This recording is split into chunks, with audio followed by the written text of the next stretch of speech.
So session number 2, understanding and responding to the philosophical and sociological developments of contemporary culture. That's a mouthful. We could be after this forever, but we're going to take some broad strokes. We're going to talk about pre-modern, we're going to talk about modernism, we're going to talk about postmodernism. I hope that we're moving as a culture out of postmodernism. What we're going to move to as a culture, that's up for grabs and for discussion. But we're going to have some remnants of postmodernism with us for a long time, such as all things are relative, tolerance, diversity, pluralism. Notions like that are going to be with us for a long time. And most of those notions, except for maybe tolerance, has been with us for ages. Tolerance is actually quite a new concept, and we're going to talk about that not tonight so much, but in the near future we'll talk about. So, session 2, first page. Objectives: to understand what beliefs are necessary to support a Christian worldview. Second, to discuss major benefits and liabilities of modernism and postmodernism for apologetics.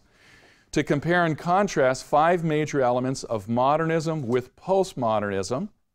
To list 5 factors that lead or have led or contributed to the demise of modernism.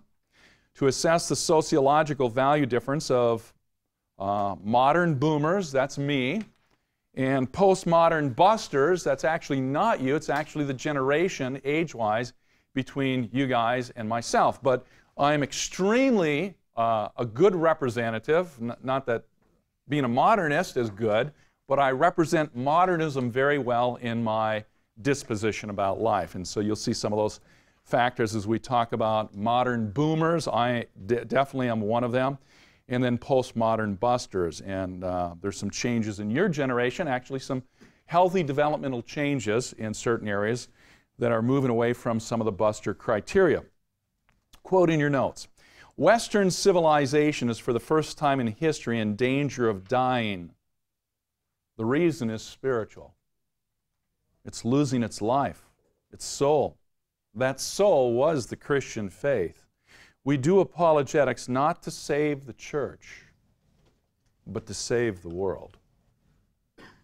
We can use apologetics to influence the church, but apologetics, I think, at least significantly, if not primarily, is to influence the world around us.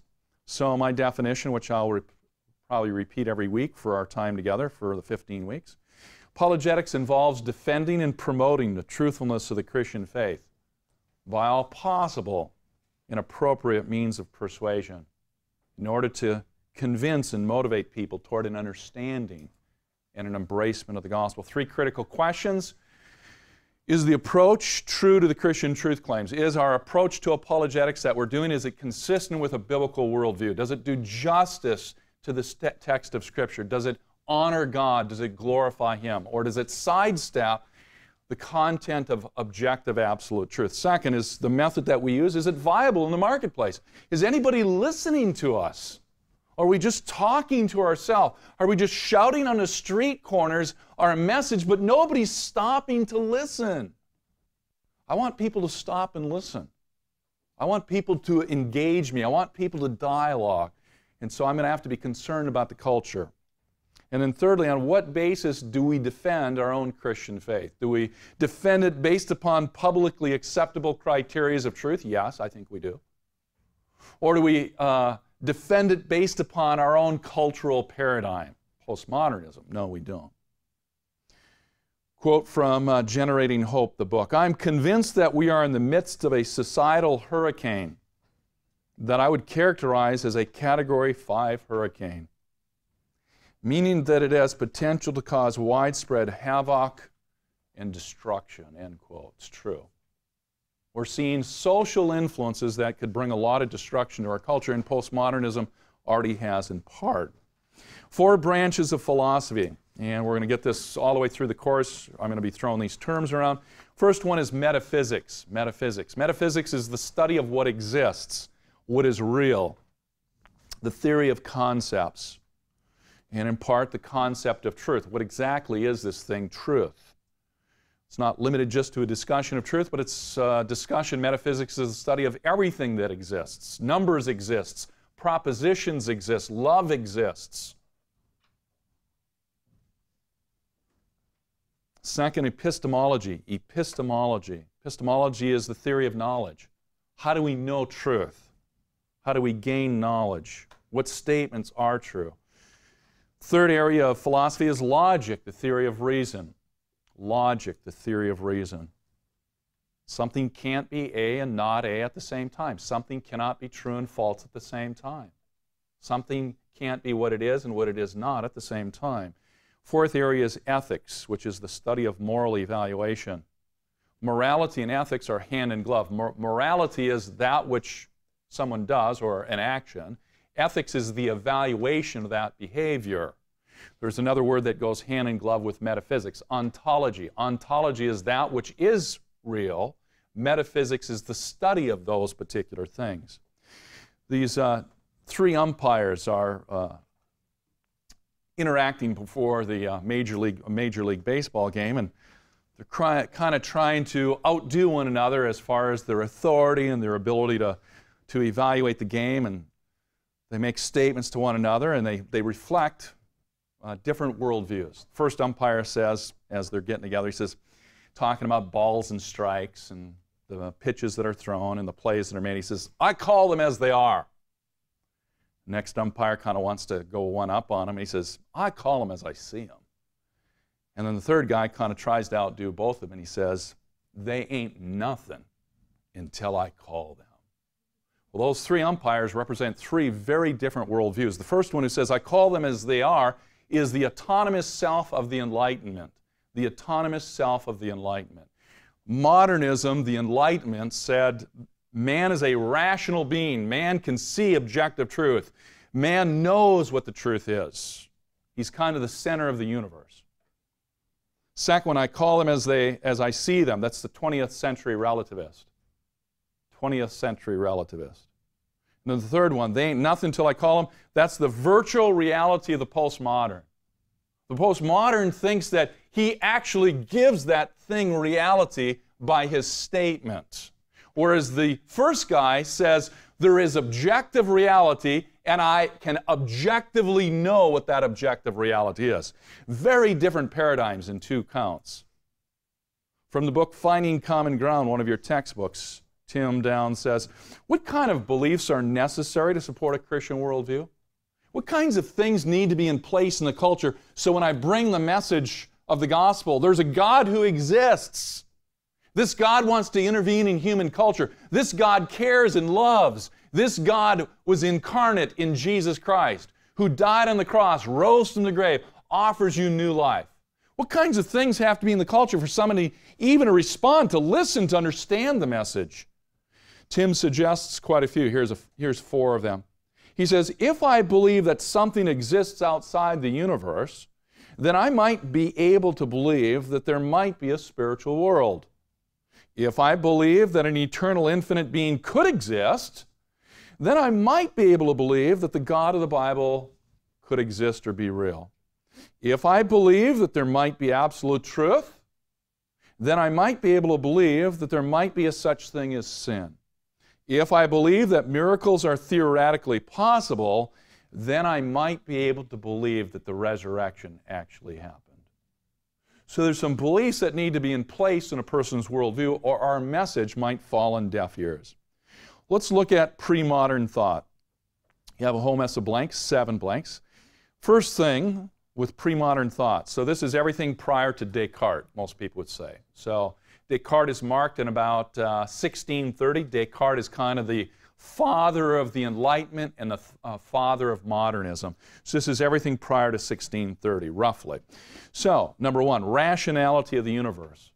The universe is rational. The universe is understandable. And if the universe is understandable, then I can actually investigate it, and I can find things out about the universe by investigation.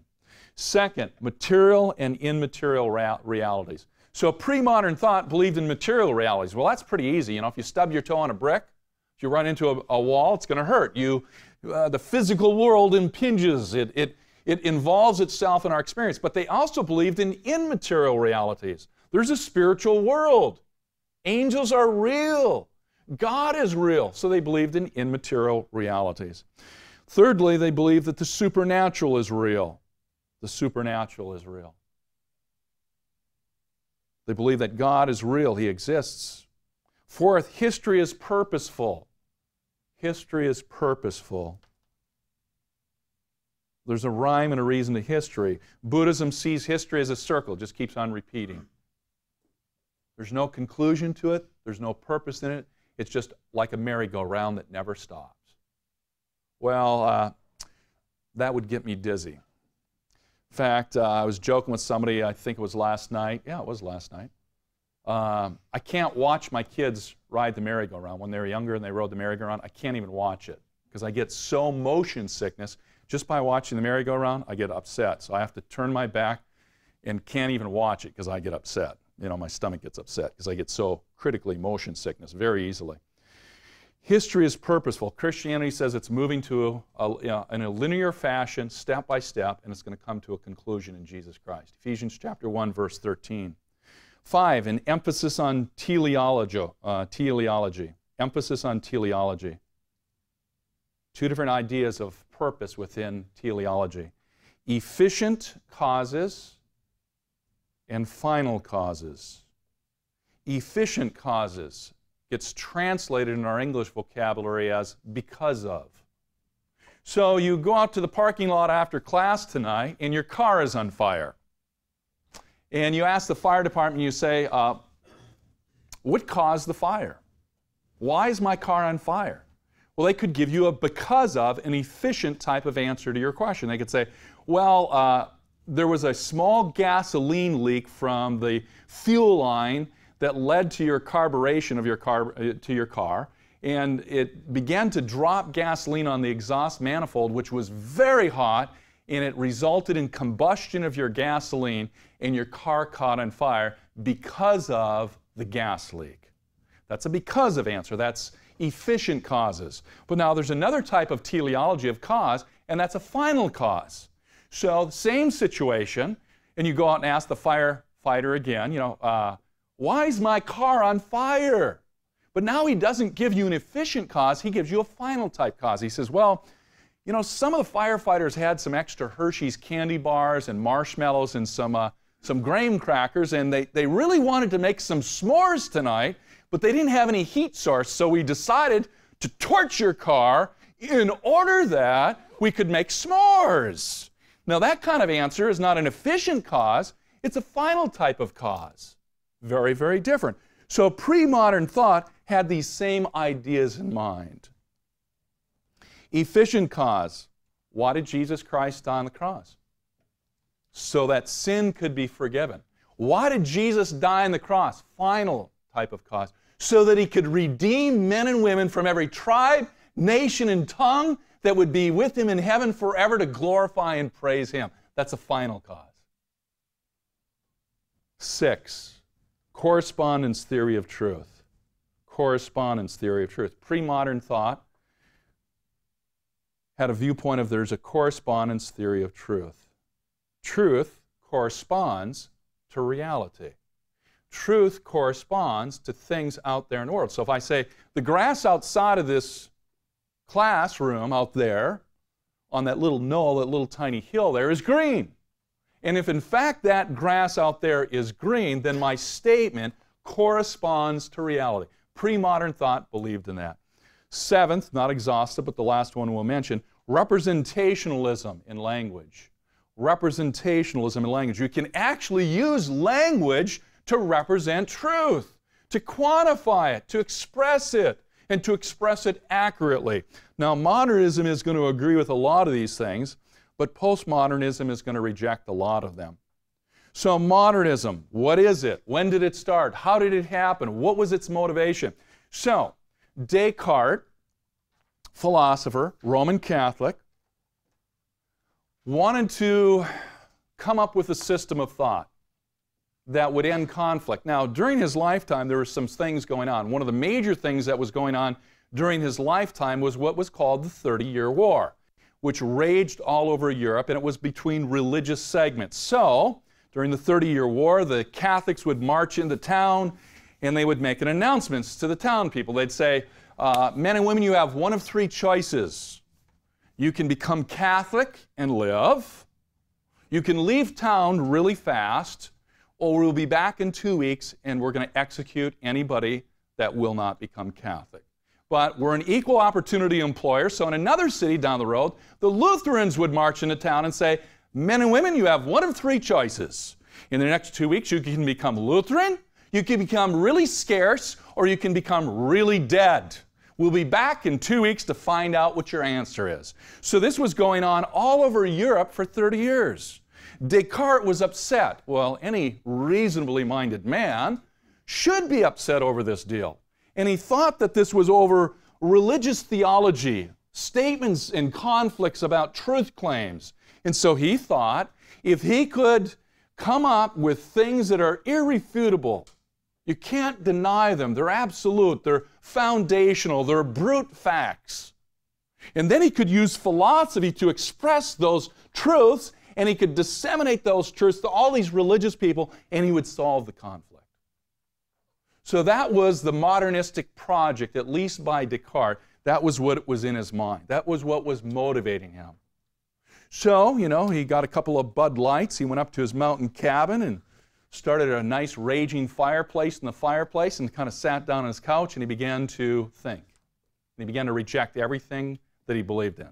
He rejected his belief in God. He rejected his belief in the Bible. He rejected his belief in Jesus. He rejected his belief in absolute truth. He began to reject everything he could think to reject until he got to a thought that he knew he couldn't reject. I think, therefore I exist. There has to be a person in existence in order to think the thought about whether or not I exist. So he got down to that basic thought, I think, therefore I do exist, and he could not reject that because the very notion of thinking about rejecting it means I have existence. And so he began to rebuild his worldview, his structure of knowledge on the foundation of that first statement, I think, therefore I exist. So sometimes Descartes' philosophy, modernism, is referred to sometimes as foundationalism. Foundational facts and pieces of knowledge that we start with, and then we build our worldview on it. In the article Postmodernizing the Faith by Millard Erickson, he says, the goal of the Enlightenment project was to free humanity from superstition and found a philosophy and civilization on rational inquiry, empirical evidence, and scientific discovery. Three themes of modernism. Three themes. Number one, reason rules. Reason rules.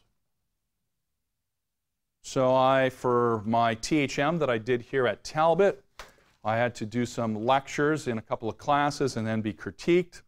I actually did a lecture on apologetics in Craig Hill's class. Craig Hill is a baby buster. I am a baby boomer.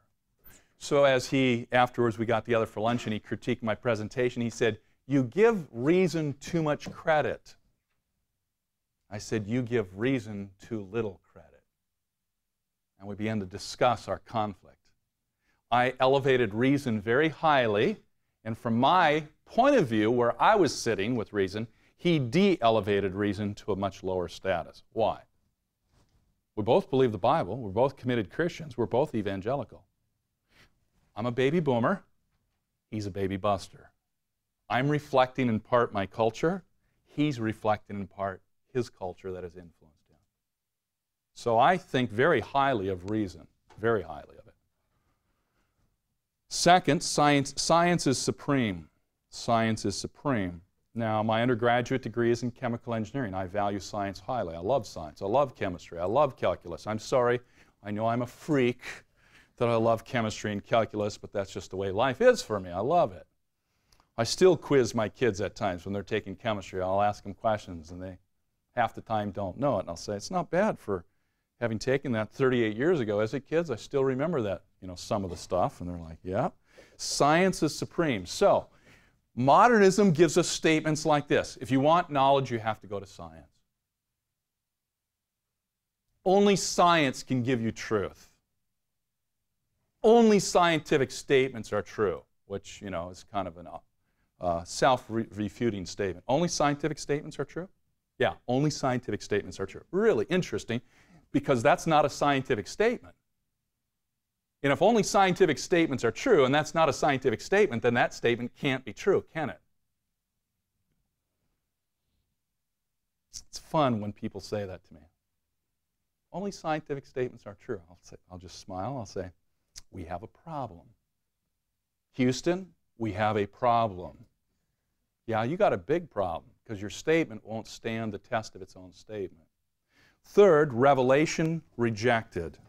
Revelation rejected. So, we have reason, we have science. What more do we need? This is all we need. So the Bible, in a sense, becomes obsolete. Because we've got reason, we can figure this all out. We're smart. We're the center of the universe.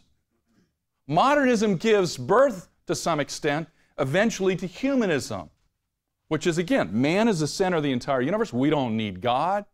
We got our minds and we got science. That's all the tools we need. Why do we need a superstitious book like the Bible? So eventually in modernism, revelation of the Bible get pushed to the side to eventually they get forgotten. So revelation is rejected. In the book Truth Decay, the author says, the goal of the Enlightenment project was to free humanity from superstition and found a philosophy and civilization on rational inquiry, empirical evidence, and scientific discovery. Modern beliefs, number one, metaphysical realism. One of the modern beliefs is metaphysical realism. Metaphysical, things that exist, are really real. Is the number 2 real? Did I ask you this last week? I don't think I did. Did I? Did I ask you that?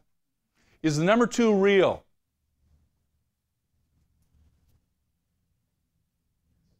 You're right. It is. Yes. I heard a yes. Where does the number 2 live? Where does the number 2 live? In the mind. That's correct. Somebody else was thinking of another answer. Come on, give it to me. Somebody's got it. A creative, out-of-the-box answer. Somebody's got it. Michael, do you have it? No? What's another answer to the question? Where's the number 2 live? Do we have any art majors? You usually are out-of-the-box people. We got any art majors? You're not going to say. Okay, you're going to lay in the weeds for me. Okay. Now, somebody thought about the answer that the number 2 lives between 1 and 3. Did anybody think of that?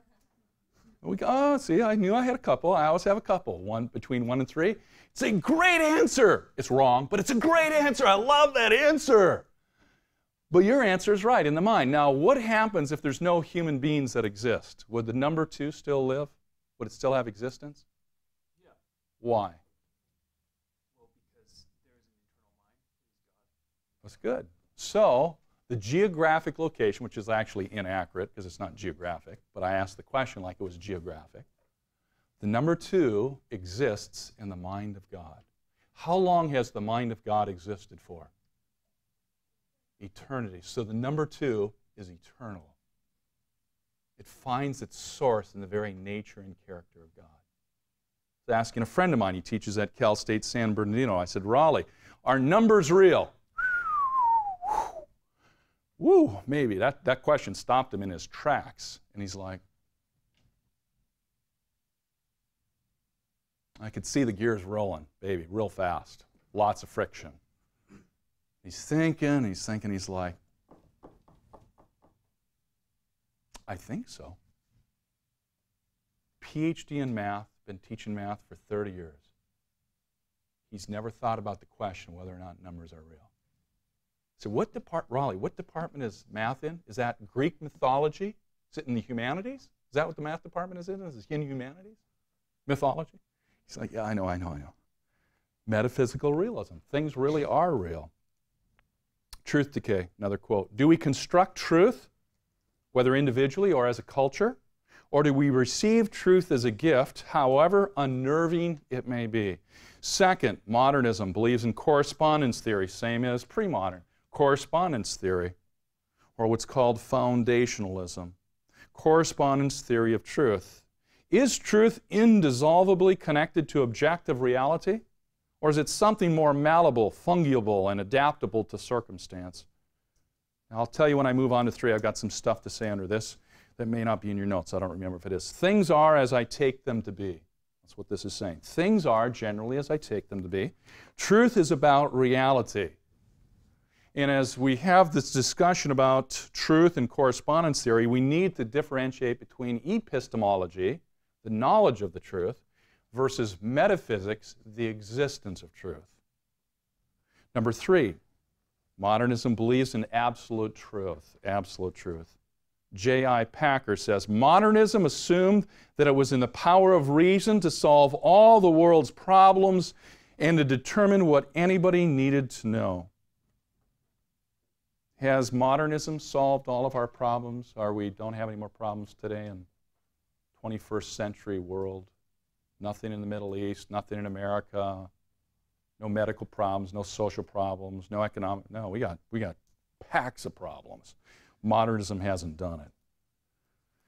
2 different notions of absolute truth. In ontological sense, things that actually correspond to reality, and then in epistemological sense, things that I'm certain about. So in our culture, people will say, because truth is hard to know, that's epistemology, therefore maybe truth doesn't exist.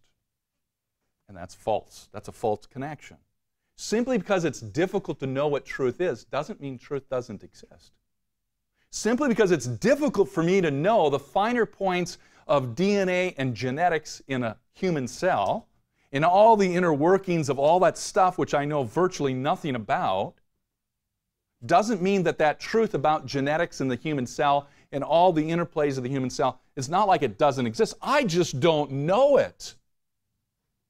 But I could talk to my cousin, my first cousin, who's got a PhD in genetics, and he's also a medical doctor. We're having a discussion about the gospel one day, and he was like, well, you know, that's not true. And I said, no, you don't know that that's not true because you don't really have the information. I said, there's lots of things true about genetics, James, that you know and I don't know. And you have enough knowledge to know that those things are true, even though I don't know that they're true because I lack knowledge. And there's some things I know about God and theology in the Bible that I know to be true. But you don't know it because you haven't investigated and gained that knowledge that I have. So I can have confidence that there are things that are true in that area. Same way you have confidence that there's things that are true about genetics. And I might question them, but I question them based upon a lack of knowledge.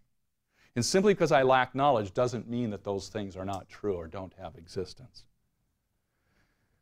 Today in our culture, some people want to define absolute truth as that which we're 100% certain of. I think that's a bad definition. I think a person can have knowledge without having absolute certainty. Or as the joke goes, you know, there's 2 things that are certain, death and taxes. That's probably pretty certain, you know, we got those 2 things. But there's very little things in life that I might be 100% absolutely certain of. And there's a difference between confidence level and certainty. There's a difference.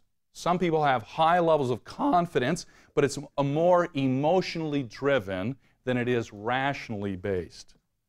So the test of truth is not absolute certainty. The test of truth is actually rational justification. So in this class, you'll hear me saying very many times during the semester, I can prove that. Now, by that, I don't mean I can force you to believe what I believe. I don't mean that. By saying I can prove that, I don't mean that the evidence that I give is so overwhelming that you become 100% absolutely convinced with no possibility of doubting it. That's not what I mean. I mean that I think that my belief is true, and I can give lots of rational justification to support my belief, to justify that I have a reason to hold the belief that I have. A simple one, like the grass is green. Does grass exist? Is grass usually green? Is there any grass on the campus of Biola University? Yes. So all of those things make it plausible that my statement actually corresponds to reality. Objectivity. I'm still on number 3. 2 notions of objectivity or objective reason. There's only one correct view of objectivity. That's God's view. God is completely objective. He makes no mistakes about anything. And then considering this idea of objective reason from our standpoint of human individuals. Two types of objectivity: psychological objectivity and rational objectivity. Psychological objectivity, the lack of bias. I'm biased. I have lots of biases. Now, God's not a Democrat. God's not a Republican. God's God, okay? So don't move this illustration, this humorous illustration, too far. Don't push it too far. But I have a bias against Democrats. When I see a D in front of the name, I think they're in favor of big government, they're pro-abortion, pro-homosexuality, want to raise my taxes, and they want more government programs. So I've got a little bit of a bias because of experiences with Democrats that I don't generally prefer them for my particular choice in candidates. Now, that's not the Christian position. That's Jon Rittenhouse's position, okay? So you can be a Democrat and be a Christian. That's okay. I'm just telling you my bias. I'm using it as an illustration.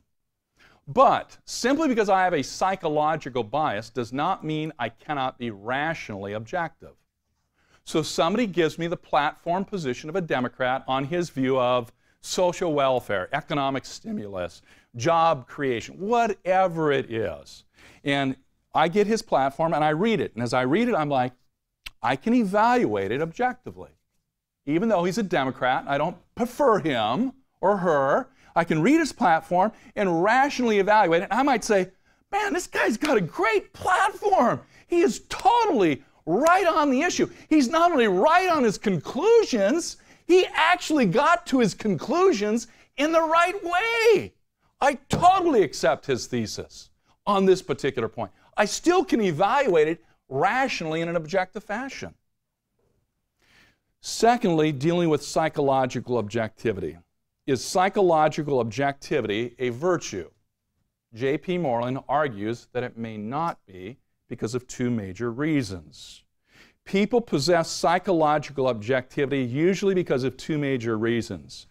They lack knowledge on the topic, or secondly, they lack concern or interest related to the topic. Should I have no opinion, should I have a lack of concern about abortion, or homosexuality, or jobs, or poverty, or justice? Should I have no opinion on those issues as a Christian? I better have. I should have opinions. So I'm not psychologically objective, but it's because I have knowledge about the issues. It's because I have concern and interest about those issues. So simply because I have a, quote, bias does not mean I cannot be rationally objective. Fourth, modernism championed what is called individualism. Individualism. Individualism related to knowing truth and reality. The modern ideal champions the autonomous self, the self-determining subject who exists outside any tradition or community. How many of you have had Dr. Tonnis for one of the theology classes? Great professor. Good friend. Well, when you do theology with Dr. Tonnis, you do it in cohorts, right? Does he still do cohorts? You do some of your studies in small groups. As you read the Bible and as you come up with what it's trying to say, you talk about it in a group. Why? Because you have a better possibility of coming to the right conclusion when you have shared people in it. Because you might come up with something that's not there, or something that's a crazy idea, and the rest of your group says, man, where did you come up with that? That's not in the text. That's crazy. Where did you find that thing? And it's a corrective measure by being within community. So modernism says man is the center. I don't need anybody else. I don't need community. I don't need an organization. I can determine and find out everything that's true. I just need me. That's modernism. Number 5, acceptance of essentialism. Essentialism, the acceptance of essentialism. Things have properties, some of which are essential. Do I have to have dark hair in order to be a man? No. Do I have to have blue eyes in order to be a man? No. Do I have to be able to run the mile in under 5 minutes to be a man? Well, maybe a real man. No. Some things are accidental. Essential properties are properties that cannot be lost and a thing continue to exist.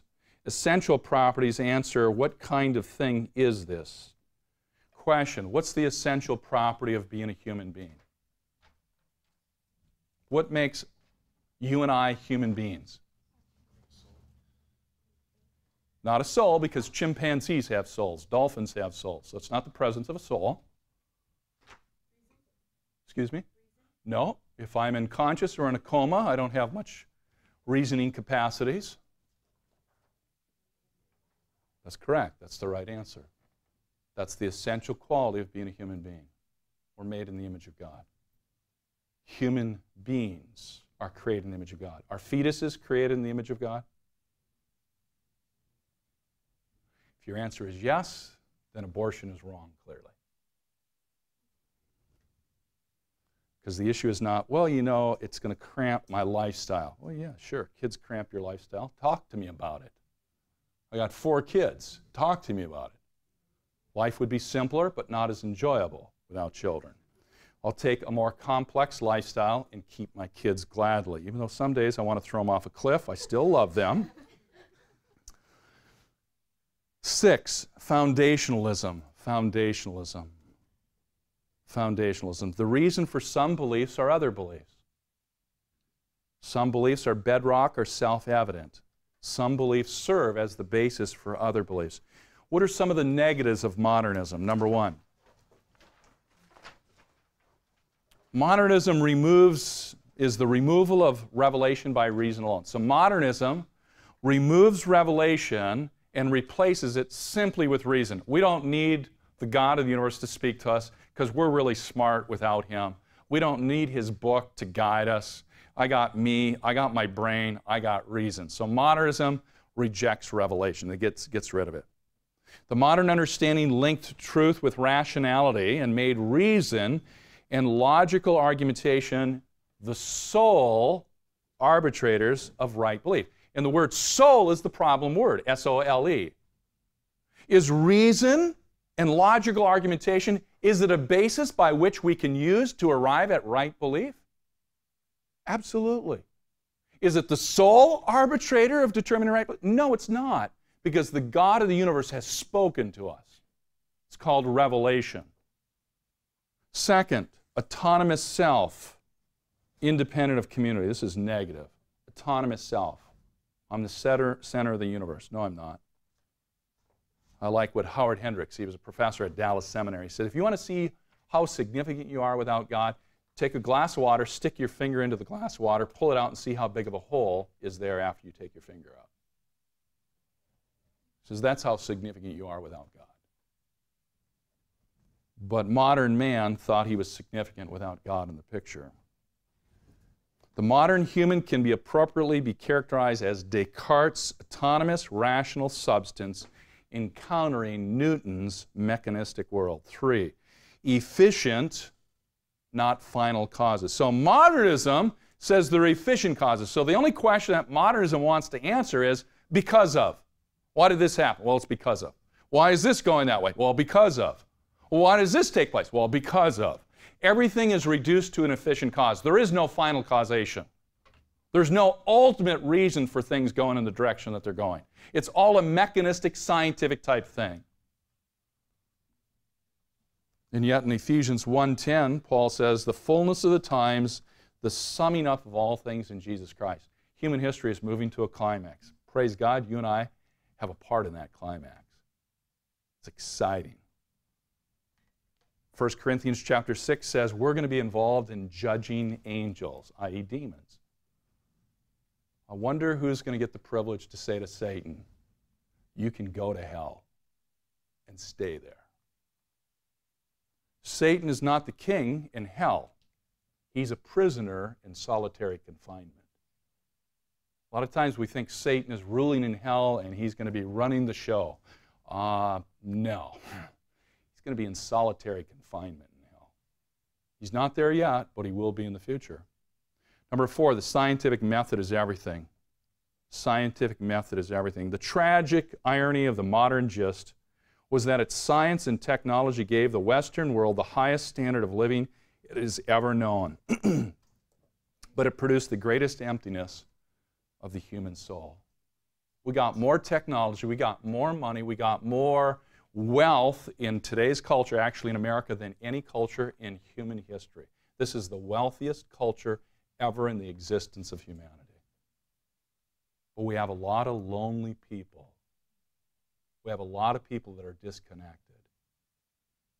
And Facebook isn't going to help. 5, naturalism. Naturalism. Everything that happens by naturalistic processes. It's all a domino effect. It's all cause and effect. It's all mechanistic. It's all particle physics. Naturalism contains within it the philosophical seeds of its own destruction. Why? How could creatures, you and I, or monkeys, or anybody else, what will take us, how could creatures who are the product of naturalistic causes objectively know anything, especially that naturalism is true? How could we know that? The thought that I think that naturalism is true is just a result of protons, electrons, chemicals in my brain. I had no choice whether or not to come up with that thought or that belief, because my whole psyche is just the result of naturalistic domino-type processes.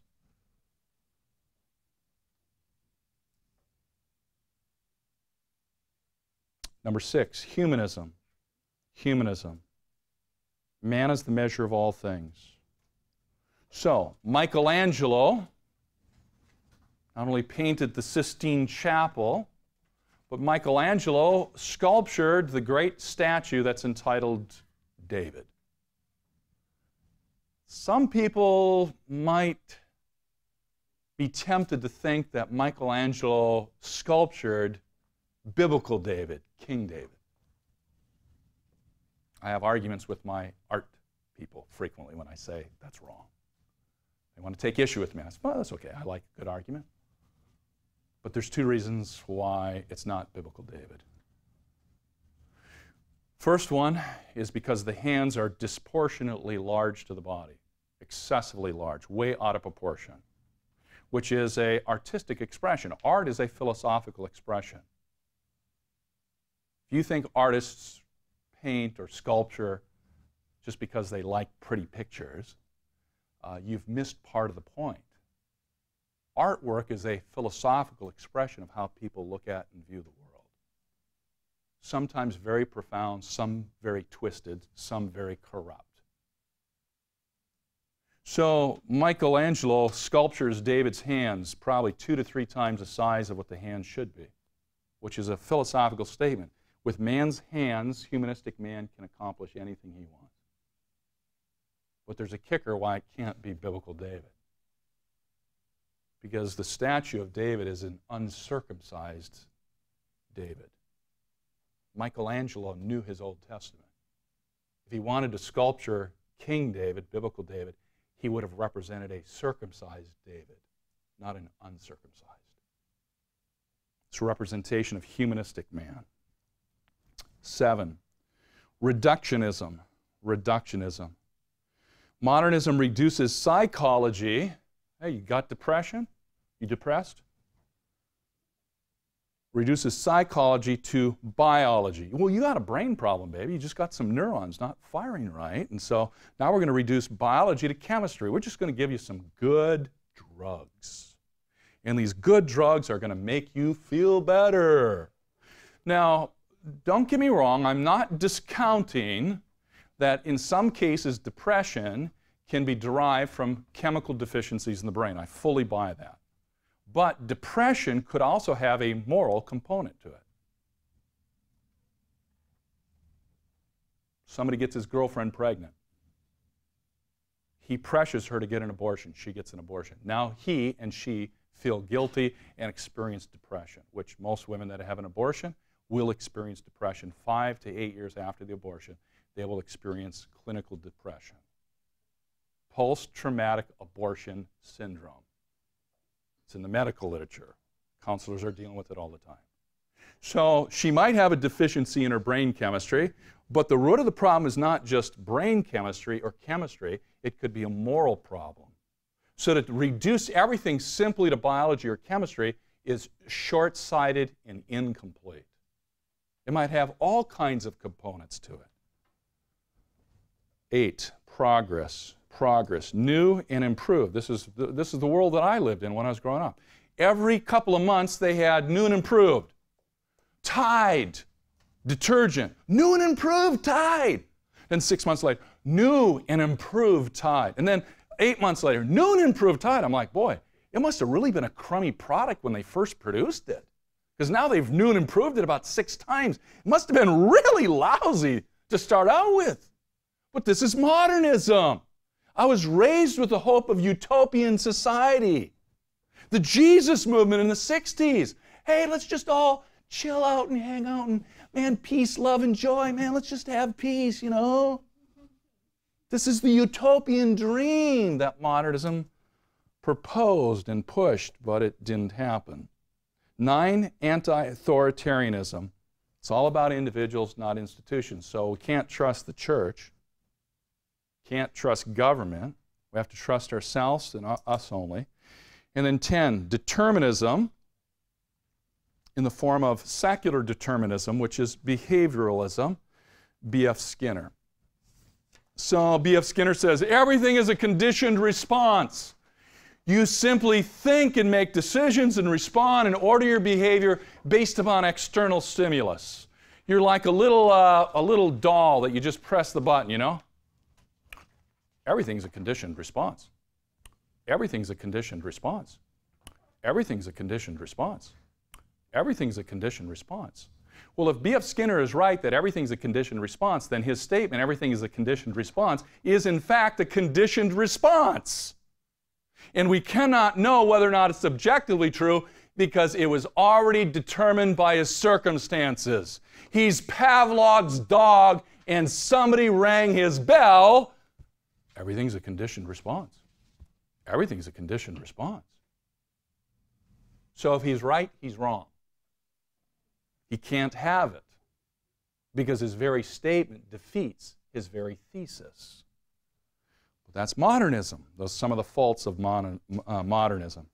Factors, 5 factors, this is not exhaustive, but 5 factors leading to the demise of modernism. Globalization and pluralism of values. So people in Europe begin to travel. They travel to the Far East. They go to India. They go to China. They go to the East and they begin to interact with people on their journeys and they find out people don't believe what they believe. They don't believe in one God. And they clearly don't believe Jesus is that God. They don't believe in the Bible. They don't believe the universe had a beginning. Hinduism, the universe is eternal. It never had a starting point. Hinduism has 630,000 gods, not one God. So people from Europe began to travel and they began to find out. Not everybody in the world shares our basic beliefs. And the initial response of somebody traveling to another culture is, oh, this other culture, they got it all wrong. They don't know what they're thinking. What a bunch of uneducated imbeciles. But then as you think for a little bit longer, the thought begins to seep into your own brain, maybe I'm wrong and they're right. Maybe I didn't get things right. Maybe there's more than one God, or maybe God doesn't exist. Maybe the universe is eternal. Maybe it never had a starting point. You begin to evaluate your own belief systems. So it began to be a little chip, a little crack in this structure of modernism. Second, meta-narratives began to lose their power. Meta-narratives began to lose their power. Meta-narrative is a big story, an overriding story, an overarching story. So Biola Universe has a meta-narrative. We want to train students to love Jesus Christ and to influence the world for God's glory. That's a big picture. So why are you doing music? Well, it should fit into the big picture. Why are you doing biblical studies? Why are you doing education? Why are you doing physics? Why are you doing nursing? Well, it should fit into the big picture. To love God, to influence culture for His glory. There's a bigger picture to it. Instead of be happy, as our culture has as a major value. Major value in our culture. Be entertained and be happy. Bless you. 3, science was beginning to be dethroned. Science was beginning to be dethroned. Modernism thought, well, you know, if I put on a white lab coat and I walk into a room, a lab, simply because I have a white lab coat on and I walk into this room, I become objective.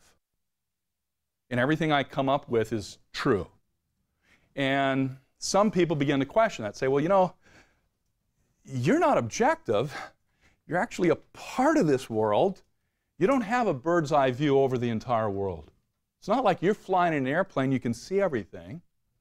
You're not in the big blimp over the football field watching the game with huge lenses to magnify it. You're on the football field. You're one of the participants, so you're not totally objective. So science was beginning to be dethroned, and that was actually a good event, I think.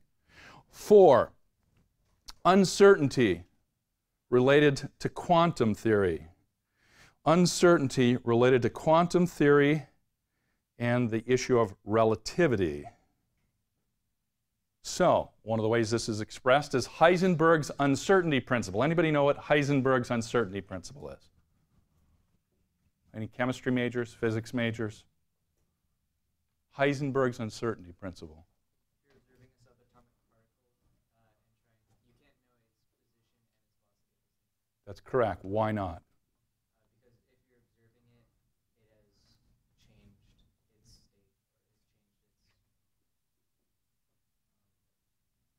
Position and or velocity. Why has it changed its position and or velocity?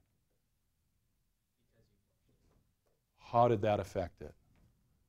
If I look at something, it jumps. If it's subatomic, you have to use a large magnifying glass, essentially, to see it. So you're taking a picture of it, Yeah. because you can't see it with your naked eye. What happens when we take that picture of it? It's holding still in the picture. It's frozen in the picture. It's true. You didn't get it quotely, but you're pretty close.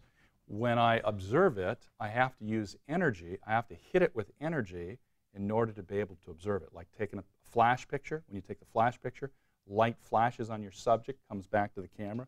But that flash of light that hits the electron adds energy to it, and it moves direction and it moves velocity, changes in velocity and location, because you've added energy when you look at it. So Heisenberg uncertainty principle, they say, so, well, there's certain things that are indeterminate. Or when you shoot electrons through a little slit in a piece of paper, you don't know which way they're going to go. They could go up, down, side, they could go any place. And the more they studied them, there's no rhyme or reason to where they'll end up on the other piece of paper behind that slit. There's a certain level of uncertainty to it. And so they say on that subatomic particle thing, they take it into the macro level and say, well, if you're uncertain about the micro level, maybe we should be uncertain about objective truth in general. That's a false conclusion, but that's how they get to it. That electron has a specific location and a specific velocity all the time. And God knows what its location is, and God knows what its velocity is at all times. I don't, because I have to use energy in order to look at it. And when I look at it and use energy, it adds energy to the electron and it moves. But God doesn't need to add energy to watch the electron or know where it's at. So simply because I can't know doesn't mean it doesn't have existence. Simply because I can't know the position and velocity of an electron at the same time doesn't mean that it doesn't have position and specific velocity at any specific point in time. It does. So the lack of knowledge does not mean the lack of existence. Number 5, world wars and growing pessimism. So the beginning of the 20th century, the League of Nations was started. Woodrow Wilson, a believer, so that we could bring peace and utopia on planet Earth. Great dream. Just missing one small item. The Prince of Peace, Jesus Christ, hasn't come back to planet Earth yet. And until the Prince of Peace comes back, there ain't going to be peace. It's not a bad objective. just ain't going to happen. It's okay to work for it. It's totally okay. Blessed are the peacemakers, Jesus says in the Sermon on the Mount. So it's okay to try to develop peace. But we should not have a utopian false hope that we're going to have complete peace on planet Earth before the Prince of Peace comes. That's inaccurate. So in the 20th century, we had massive wars. We had the war to end all wars, World War I. Then we had other wars. We had World War II. And as a result of that, our optimism was killed, which probably was a good thing. It was overly optimistic. So world wars and growing pessimism destroyed the utopian optimism of modernism. So that's modernism. So baby boomers are raised in a modernistic culture. I am a baby boomer. I gave you that sheet, and you got some other sheets in your notes, but I want you to look at the one that I've handed out. Between boomers and busters. This sheet, the new one that I gave you tonight. So some differences, and we'll look at this, and then we'll probably take a break, and we'll come back, and we'll do postmodernism. So handling conflict. Modern boomers like to debate. So like I told you last week, that professor that threw the Bible in the garbage, did I tell you that story? And students got ticked off, and they wanted to kind of challenge him, and they asked me to debate him. I'm like, oh, I'm more than happy to debate this boy. Let me at him.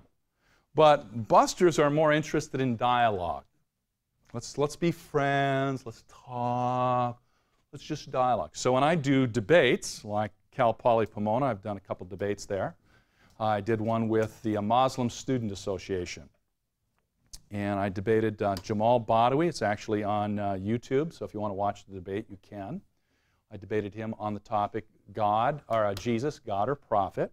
But when we're formulating the format, most of the students wanted to entitle it a mutual dialogue time.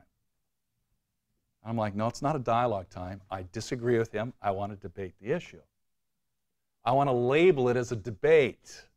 But a lot of the students want to label it as a dialogue time. Because we want to be friends. Well, I don't mind being friends, but we can argue and still be friends. Boomers, power source, money. And boomers have lots of money, generally speaking. This one doesn't, but lots of my culture does in my age bracket. Busters, money is not as big of a value. Information is. Facebook, Twitter, Internet, Wikipedia. Information is much more important to current generation. Communication. Boomers think in terms of propositions, logic. Busters think more in terms of stories. So I can be very propositional. I've had to learn to be much more story-oriented. I've gotten much more story-oriented. Boomers, they value integrity. They may not have it, they may not possess it, but they value it. But busters, the buzzword is not integrity, the buzzword is authenticity. I want to live a life of authenticity. I want to be authentic. That's not a bad value. It's a good value. But it's different. Boomers are very optimistic about the future. Busters tend to be very skeptical. Is there going to be anything left in the world when I graduate from college? And all the good jobs are going to be gone. The water is polluted. The air is dirty. And I'm going to be stuck with an $8.50 an hour job at McDonald's? How? That's not a real life. So there's a very skeptical outlook about the future. Whereas boomers are like, hey, baby, I'm getting my MBA. I'm going to make $1 million in the first 3 months of my new business. They're so incredibly optimistic, it's pathetic. And a lot of them made the $1 million. Expectations. Boomers think of themselves as special people. Busters think about themselves as forgotten people. Does anybody care about me? My parents have divorced. My dad never talks to me. My mom moves to another, state. Forgotten people. Self-concept. Boomers are very confident and bold. Can you see that reflected in my life? Busters tend to think of themselves as inferior and very protective. Boomers with challenge are risk takers. I like to take risks. Busters are very cautious about their choices. Information, boomers think of it as limited and very prized. Busters think of it as far as extreme and very normal. Education, boomers think of it as a valued privilege.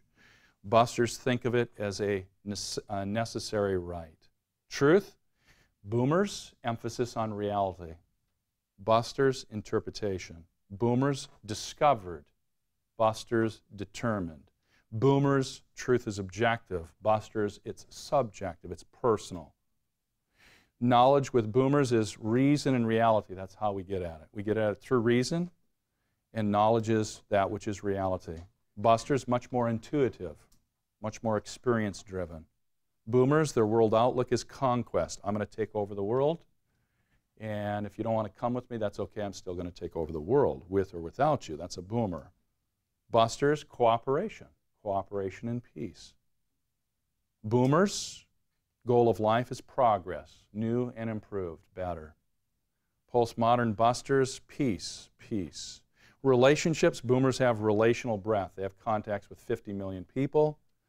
But busters, this is not true of everyone. This is a very general statement. Relational depth. Much more interested in having depth, authenticity, vulnerability in relationships. Boomers, work is an end in itself. I live to work. No, that's not true. I don't live to work, but many boomers, that's true. Your fathers, many of your fathers, they've lived to be able to supply enough money for the wife and the kids. But Dad was never home to spend time with you. Dad was never had enough time to talk to you or interact about your life. But you have a nice car and your tuition is paid for and you're provided for materially. Work is an end in itself for many boomers. Busters, work is a means to a greater end. So this is talked about classically in the literature. You have a boomer employer and you have buster employees.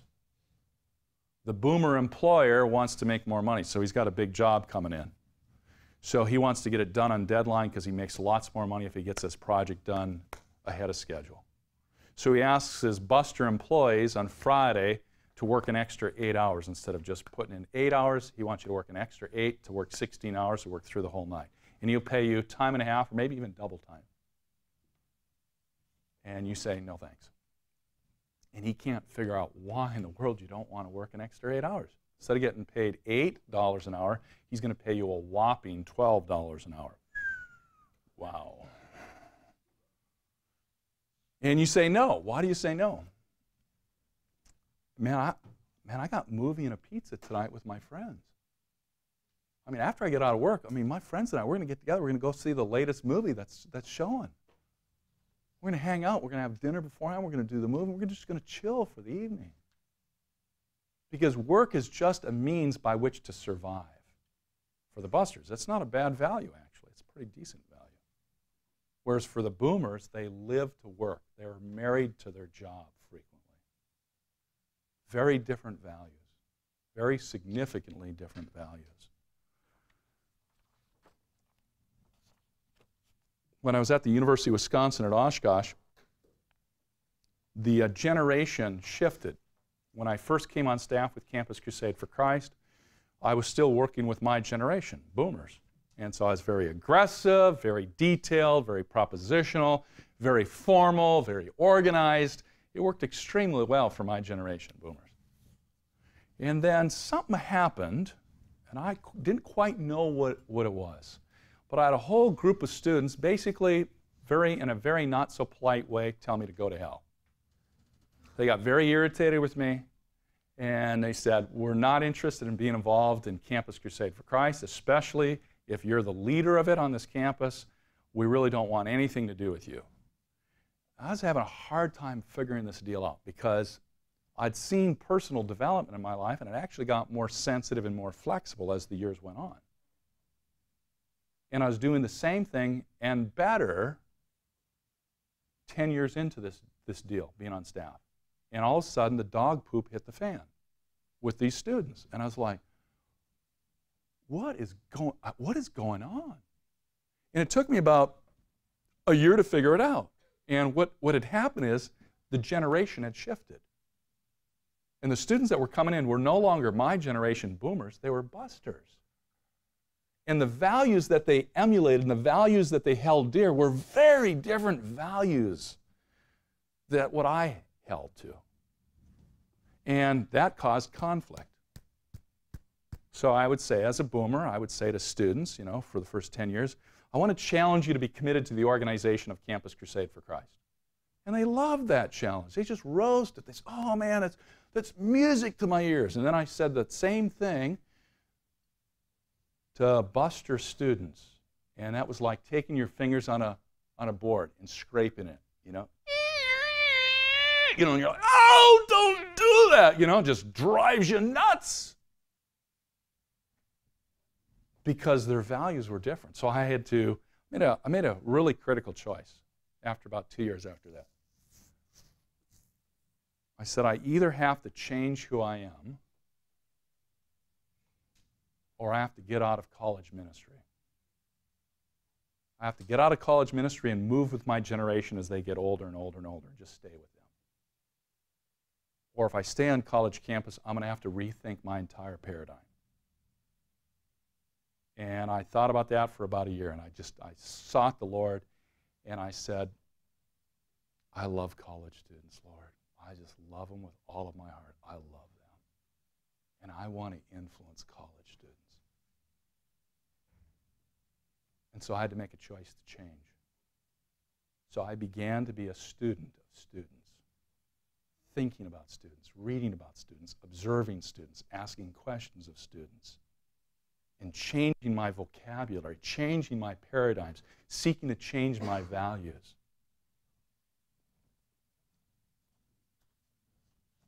And God used that. God used that in my life. He allowed me to become effective. So instead of challenging people to be committed to the organization of Campus Crusade for Christ, I asked students to consider being involved in authentic community. And that's music to their ears. That's music.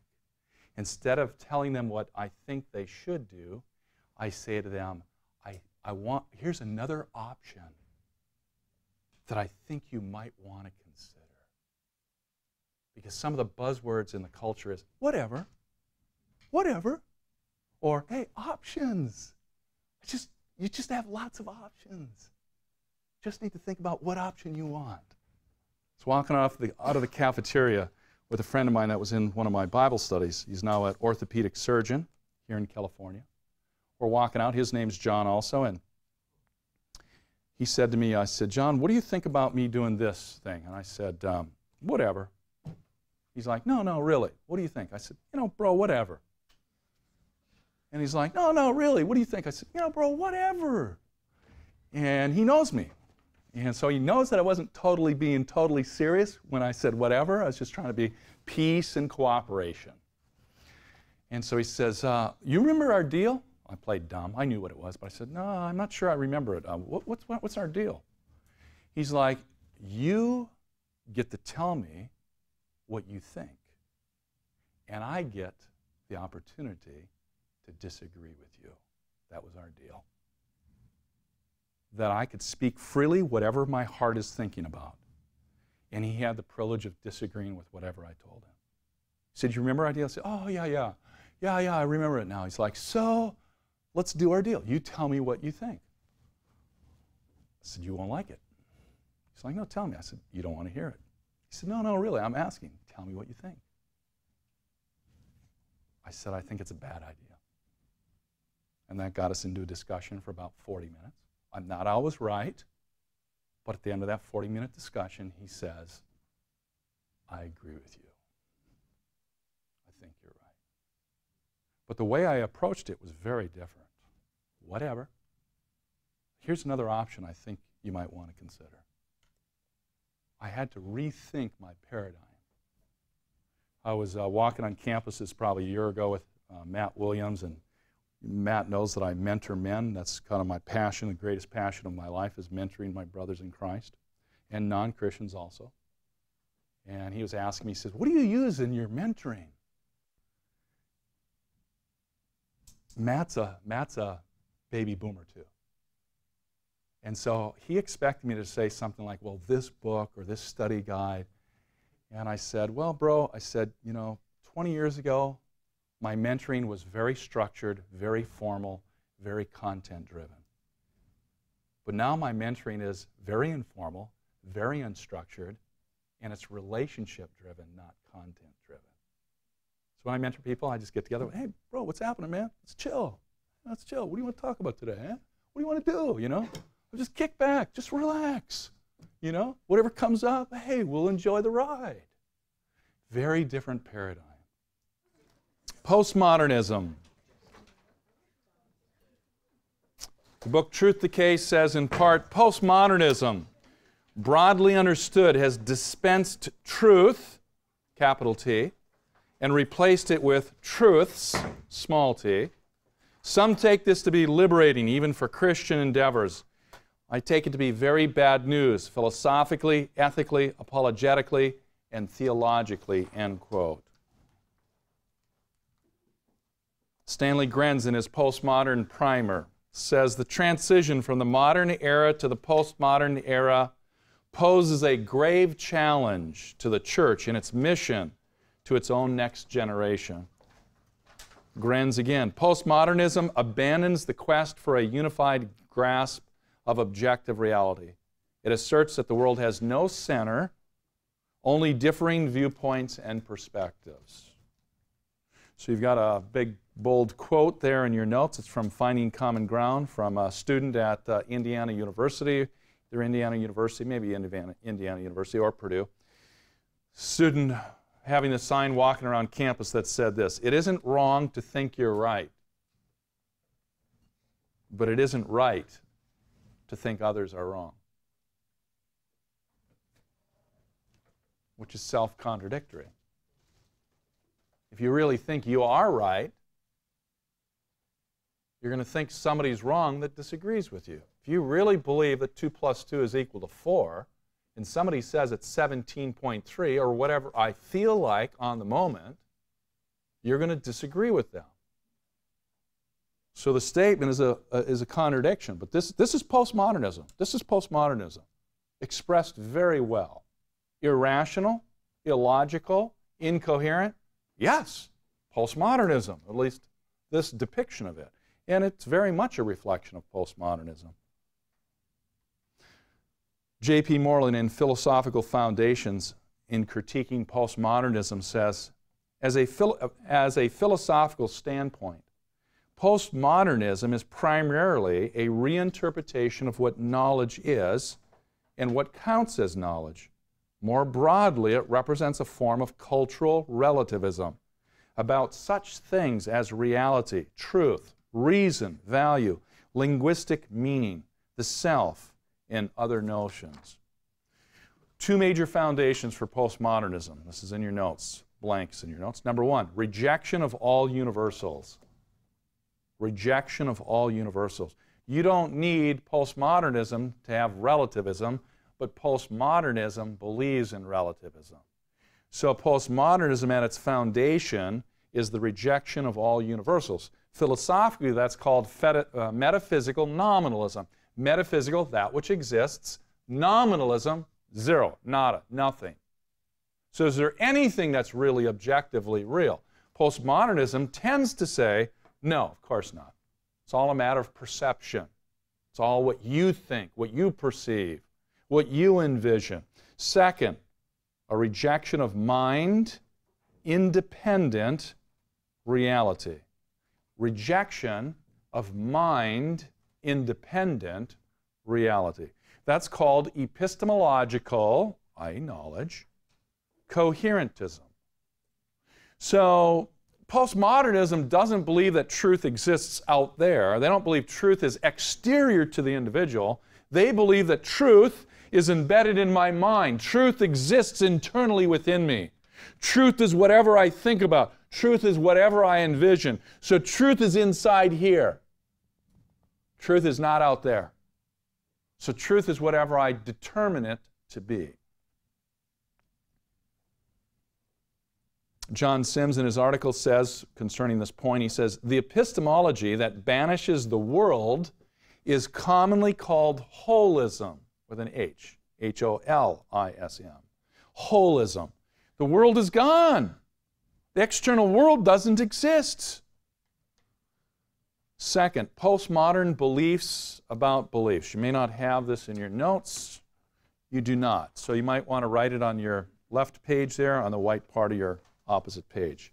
You don't have these statements. Postmodern beliefs about beliefs. Number one, beliefs come in sets. So postmodernism says that beliefs come in sets. So postmodernism, their view of truth is like a spider's web. In fact, that's how they actually represent it, as a kind of like the matrix of a spider's web. But if it's got four linkages, as one of my professors at one of the seminaries that I attended, he was kind of enamored with postmodernism. So he was talking about postmodernism. He's drawing this web of belief. And I knew the question would kind of get under his skin a little bit. He's very good-natured, so he didn't take offense at it. But I was kind of digging a little bit at postmodernism. And I said, he's a good friend of mine, younger than me. I've known him for a long time. And I said, Brad, what's those 4 points, the spider's web? What is it attached to? Well, it's not attached to anything. That's the problem with the web of belief. It's not anchored to anything. So I said, I might have asked the question, I think I asked the question this way, which was kind of another little bit of a dig, but I said, what is it attached to, or what is its foundation? Well, postmodernism doesn't believe in a foundation. It's not attached to anything. Whereas a modernistic, modernism view of truth, it's like a brick wall. There's a base line of bricks that are on the ground, anchored to the ground. Then you got another layer, cemented, and another layer. It's a brick wall. It's anchored to something. It's anchored to the ground. Another belief, the set is the property of the community. The set, that web of beliefs, is the property of the community. The community owns it. So for our community, we believe that Jesus is God. That's our belief. That's our truth, postmodernism would say. Number 3, experience impinges on the edges of the web. Experience pushes, moves, influences the boundary of that web of beliefs. So if my experience is contrary to that belief, I may have to adjust some of those peripheral beliefs, some of those beliefs that are on the edges of that web of belief. It would take a lot more pressure for me to change beliefs that are more in the center. 4, how do we respond to anomalies or input that pressures my web of belief? 3 responses. You can reject the data.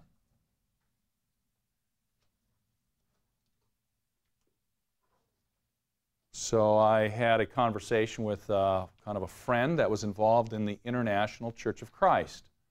I believe it to be an unorthodox, controlling, manipulative, unorthodox cult. It is a bad organization. And one of the students asked me one day, he said, what do you think of the International Church of Christ? I said, I think it's a cult. He said, why? I said, because you believe you have to be water baptized by immersion by your organization in order to be a Christian. He said, well, that's what the Bible says. I said, no, the Bible doesn't say that. I said, Nico, if I can show you a place in the Scriptures after the resurrection and ascension of Christ where somebody possesses the Holy Spirit prior to water baptism, doesn't that prove that a person can be saved apart from water baptism? He said, yes, that would prove it, but you can't show it to me. And I thought, you don't know me. I wouldn't suggest it if I couldn't prove it. I don't do life like that. So I showed him Acts chapter 10, Cornelius. Text says, surely no one can refuse water to be baptized who have already received the Holy Spirit, just as we have. It's clear. I said, there it is. Well, I'm going to have to ask my pastor about that. He's just rejected the data. And now here's a little side tangent. The authority source in his life is not the Word of God, the Bible.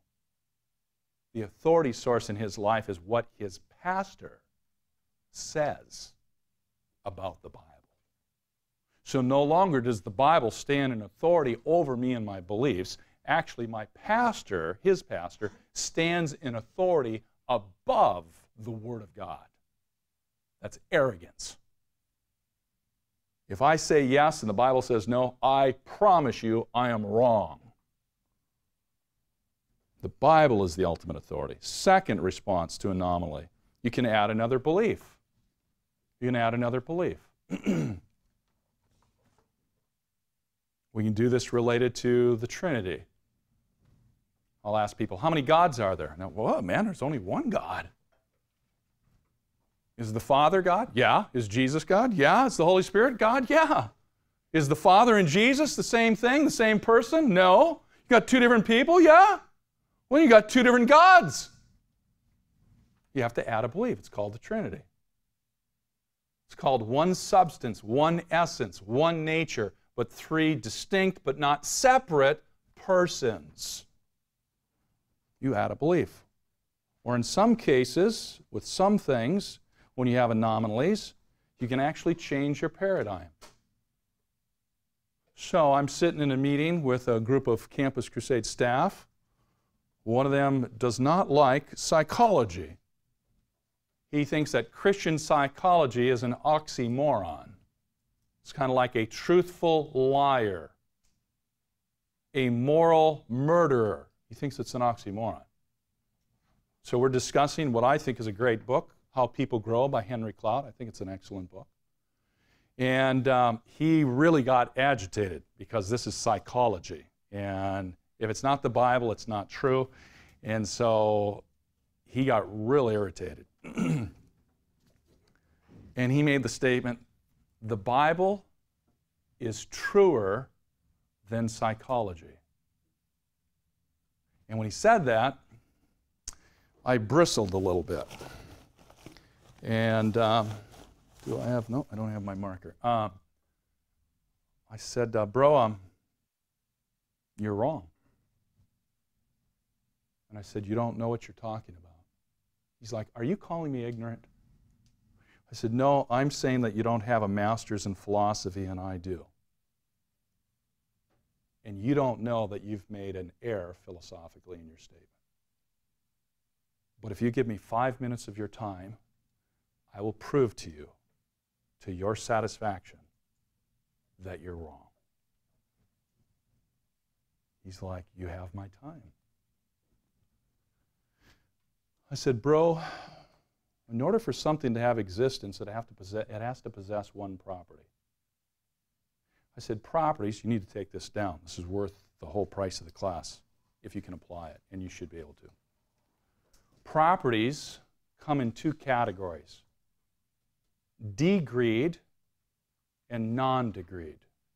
So properties come in two broad categories, degreed and non-degreed.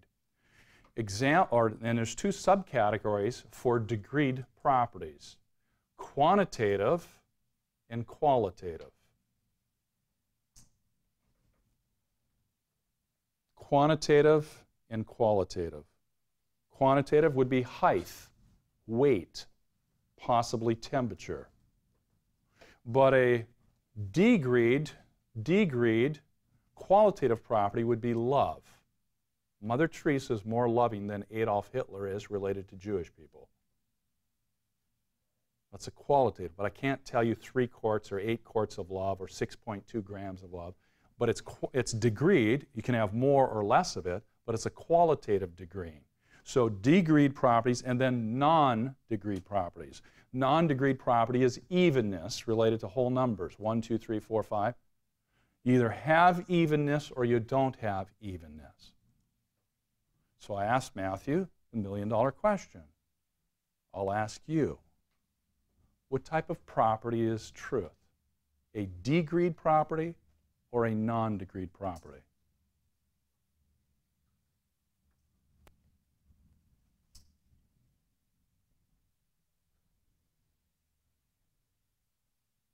It's a non-degreed property.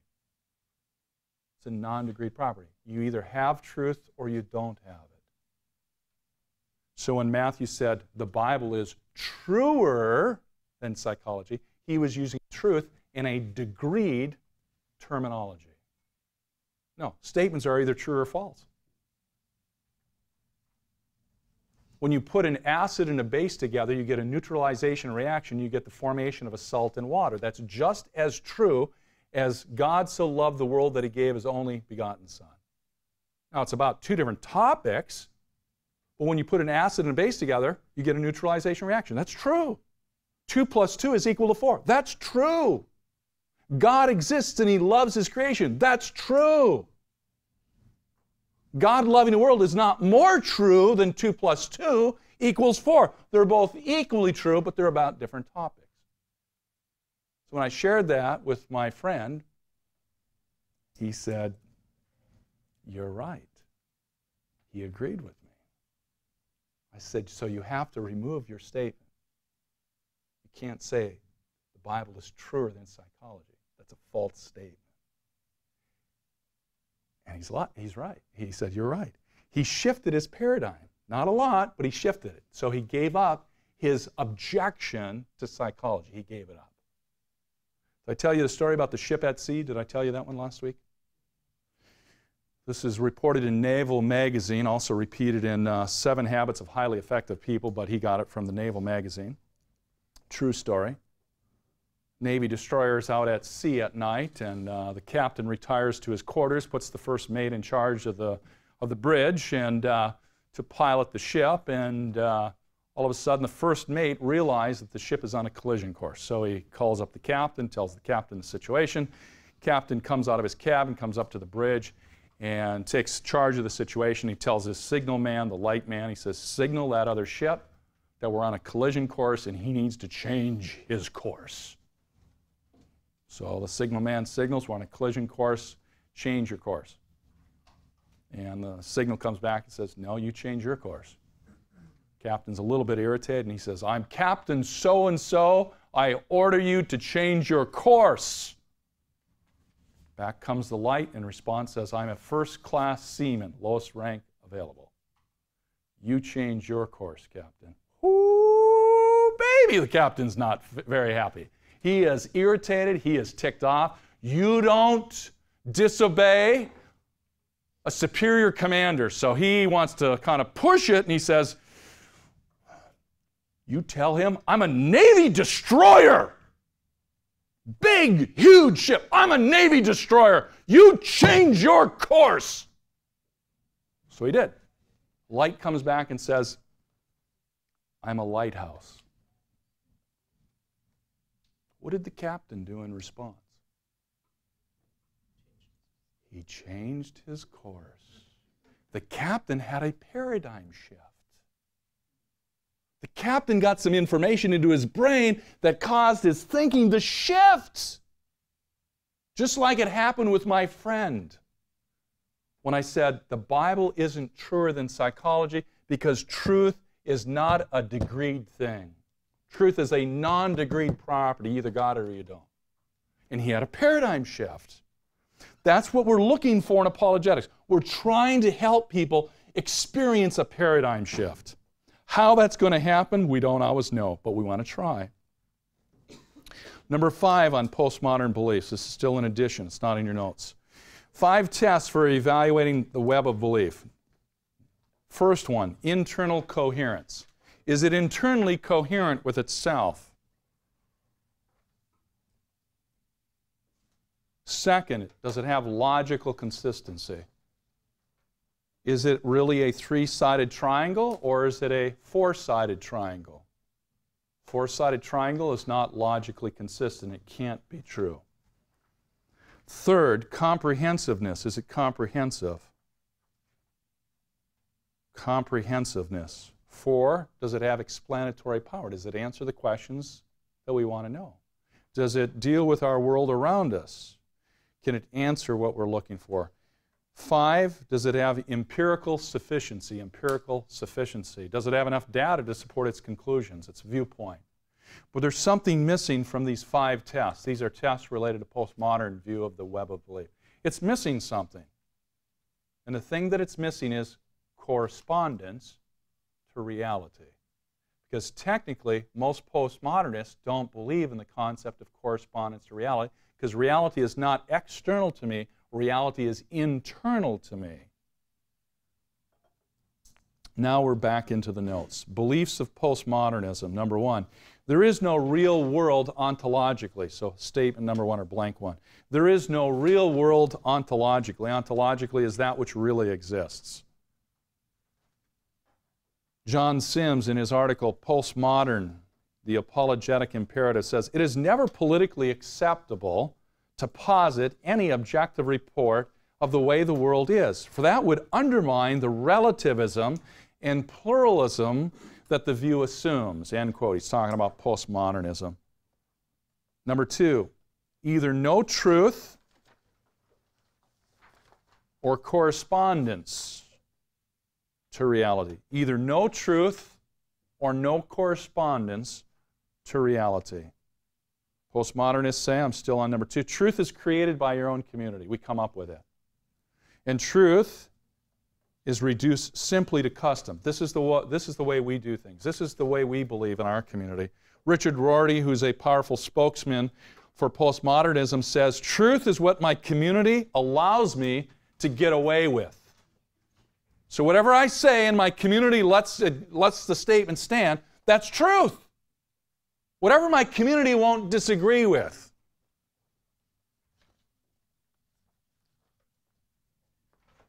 Truth Decay, the book says, truth is owned by no one, is rejected at one's peril, and contains a dynamic greater than any air, end quote. He's right. It's a great quote. Or as Isaiah 40, verse 8, the grass withers, the flower falls, but the word of our God stands forever. Number three, reason is totally conditioned by cultural setting. Reason is totally conditioned by cultural setting. This is an overstatement. Can reason be influenced by my culture? Well, yeah, sure, it can be influenced. How I think can be influenced by my culture.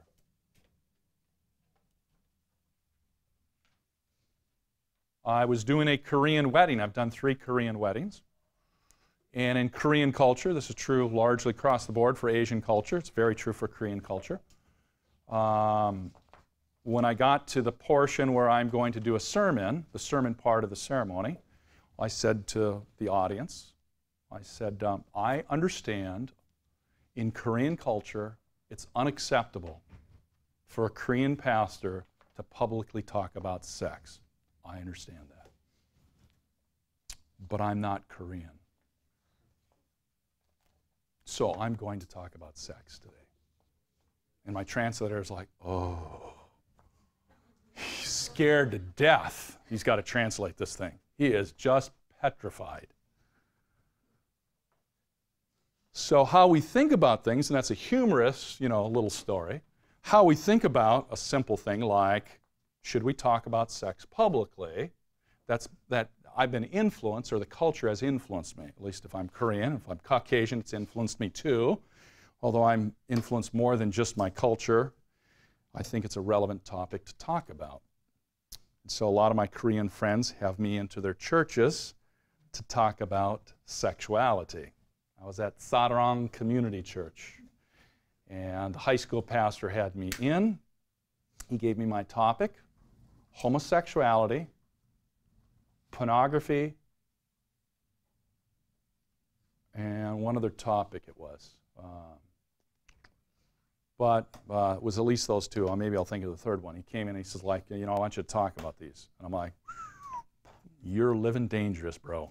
You're living really dangerous for Korean culture. But I said, man, I'm totally good, man. I'm totally good with it. I like talking about this stuff, man. I'm on it. I'm totally open. But you're pushing the culture pretty hard. And he's like, yeah. But, he's 25, 26, so he's more willing to push the culture. If he was 45, he wouldn't think about pushing the culture. And it's good that he's pushing it. It's appropriate. Number 4, language creates reality, and thus language stands between me and objects.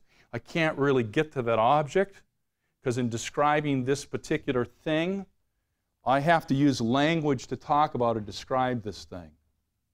And since language isn't totally accurate, I can't really get to this thing in a way to actually tell you or express it accurately, because as I talk about it, I have to use language. So postmodernism says language isn't sufficient, so now even if I knew what was out there in reality, I can't really tell anybody about it because I've got to use language to express it to you. And so it's deficient. Since language is deficient, my ability to express objective truth, even if it did exist, is deficient. So there's lots of problems. So one French philosopher that's a postmodernist, a guy by the name of Lyotard, wrote an article, and the gist of his article was this: the meaning of a text, like a paper, a paragraph, a sentence, the meaning of a text does not lie in the author's intent, the author who wrote it. The meaning of the text does not reside in the words and the propositional statements that the person wrote. So if I say, God loves you, the meaning isn't because I intended to say that God has care and concern and compassion for you. That's not where the meaning lies. The meaning does not lie in the words, God loves you.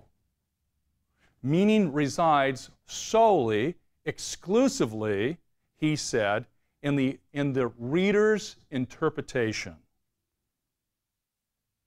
So if I read that statement, God loves me, and I think, man, God really is, he's ticked off at me. He doesn't give a rip about me. He could care less about me. That's the meaning of it, because meaning lies totally in the reader's interpretation. So he publishes this article, like 8 pages in a scholarly journal, and he publishes this. An evangelical writes a critique, limited in space, 8 pages, writes a critique of him and says, you're wrong. The French philosopher Lyotard got so hacked off, he writes a rebuttal to the evangelical's critique. And his rebuttal is approximately 40 pages in length. And the gist of his 40-page rebuttal is this to the evangelical: you misunderstood me.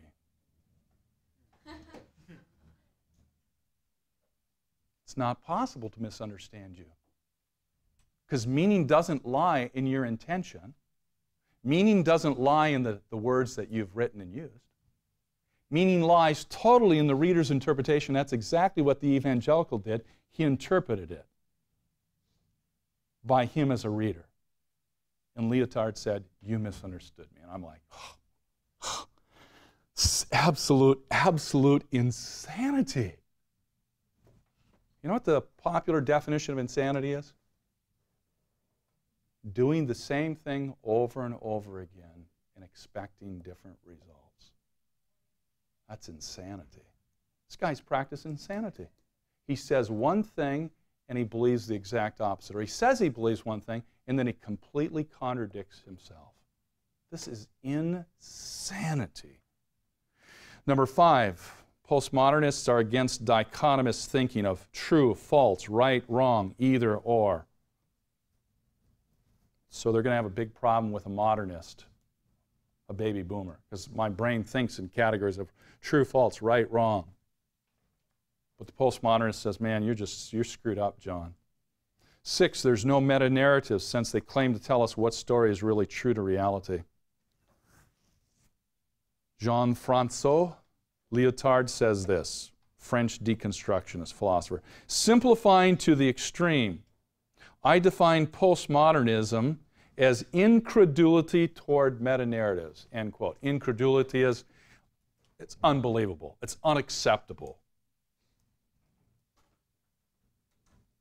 Truth decay. Talking about the ramifications of postmodernism. I define postmodernism, the tie between information and human purpose has been severed, i.e., information appears indiscriminately, directed at no one in particular in enormous volumes at high speeds and disconnected from theory, meaning, or purpose. So all we have is just all this information, but it's not connected. It's not tied to a meta-narrative or a big story or an overall purpose. It's just information thrown at you. Number 7, in postmodernism, there's a search for absolute freedom and the satisfaction of all desire. John Sims says, what most postmodernists desire is a personal and transforming experience of reality. That's true. So one of the ways we can work with postmodernists is we can expose them to our community. We can expose them to bona fide worship of God.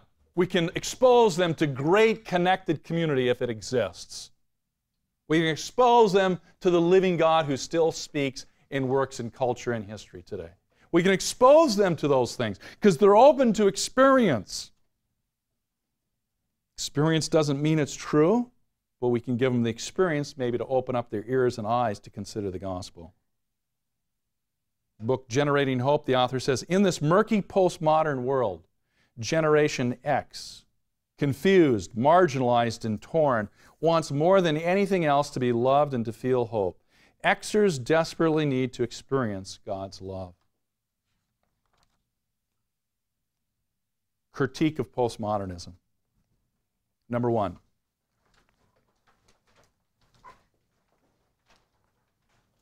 Postmodernism is self-refuting. It is self-refuting. There is no language-independent reality. Or more aggressively, they would say, you can't use language to communicate meaning. I had a guy at University of California, Irvine, UCI. I was doing the survey with him, and he says to me, he says, you can't use language to communicate meaning. I said, what do you mean by that?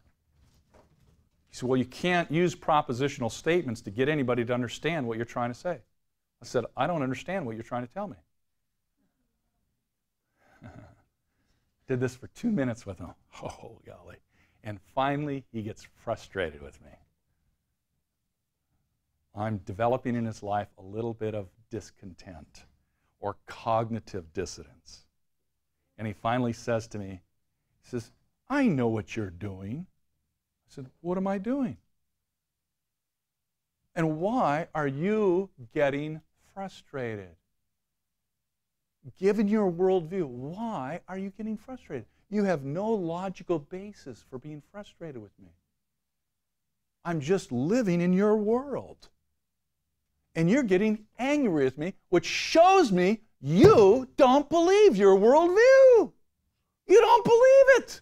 Because you're actually expecting me to understand you.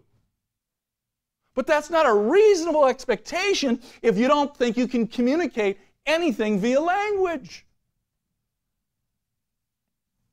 He had a paradigm shift in the right direction. He's like, you're right. You can use language. I'm like, oh, music to my ears. Thank you. He just came back to the real world. He gave up his insanity and he came back and planted his feet on planet Earth. Ravi Zacharias was given a tour of the Werner Center for Performing Arts at Ohio State University, which Newsweek magazine called, quote, the first deconstructionist building. So they give Ravi a tour of this building, and you walk up a set of stairs, and you open up a door, and as you open up the door, there's a brick wall behind the door. You go over to the side of the wall there, and there's a window, and you look out, and there's brick wall behind the window. In the middle of the room, there's a cement pillar coming out of the ceiling, coming down, and it never reaches the floor. It's a postmodern building. It's been constructed to emulate postmodernism and the truth of postmodernism. Towards the end of the tour, Ravi Zacharias leveled the question that leveled the building. Pillar coming down from the ceiling, not anchored on anything. Stairs that lead nowhere. Windows that show nothing. Is that the way you built the foundation of the building too? You dug a hole and you put the rafters, you set the rafters on nothing. The footings of the building that hold the building up, you just cut them off in midair because they're not really on bedrock or ground, are they? Is that the way you built the foundation of the building too? Oh, no. Why not? Why weren't you consistent in the way you built the building? Because it won't work. And you know it won't work. You're being inconsistent in the way you build this building. That question leveled the building. It's a monument to foolishness. And Dr. Zacharias called them on it, rightfully so. Number 2, critique. It uses the notion of objectivity incorrectly by not distinguishing between psychological and rational sense. The psychological sense of maybe somebody having some biases, which aren't bad because if they're based upon knowledge and concern, it's not a bad bias. They confuse psychological objectivity with rational objectivity. Well, you're a Christian, John. Of course you're going to believe the Bible. Your opinion doesn't count. You're biased. No, maybe I actually am better prepared to know whether or not it's true because I've read it and studied it. Who's got a better picture of Auschwitz, the concentration camp in Poland? Somebody who's never read about it, never visited there, never observed it, or somebody who lived through the terror of Auschwitz? Who's got a better depiction and observation and chronicling of reality? Some foolish history professor who writes a book that the Holocaust never happened? I beg your pardon. Steven Spielberg is videotaping at a frantic pace survivors from all the Jewish concentration camps. Spielberg's Jewish. Because he wants to put on film the experiences of these people. And we got history professors in the United States say the Holocaust never happened. Well, Steven Spielberg's got 65,000 Jewish people that lived in those concentration camps.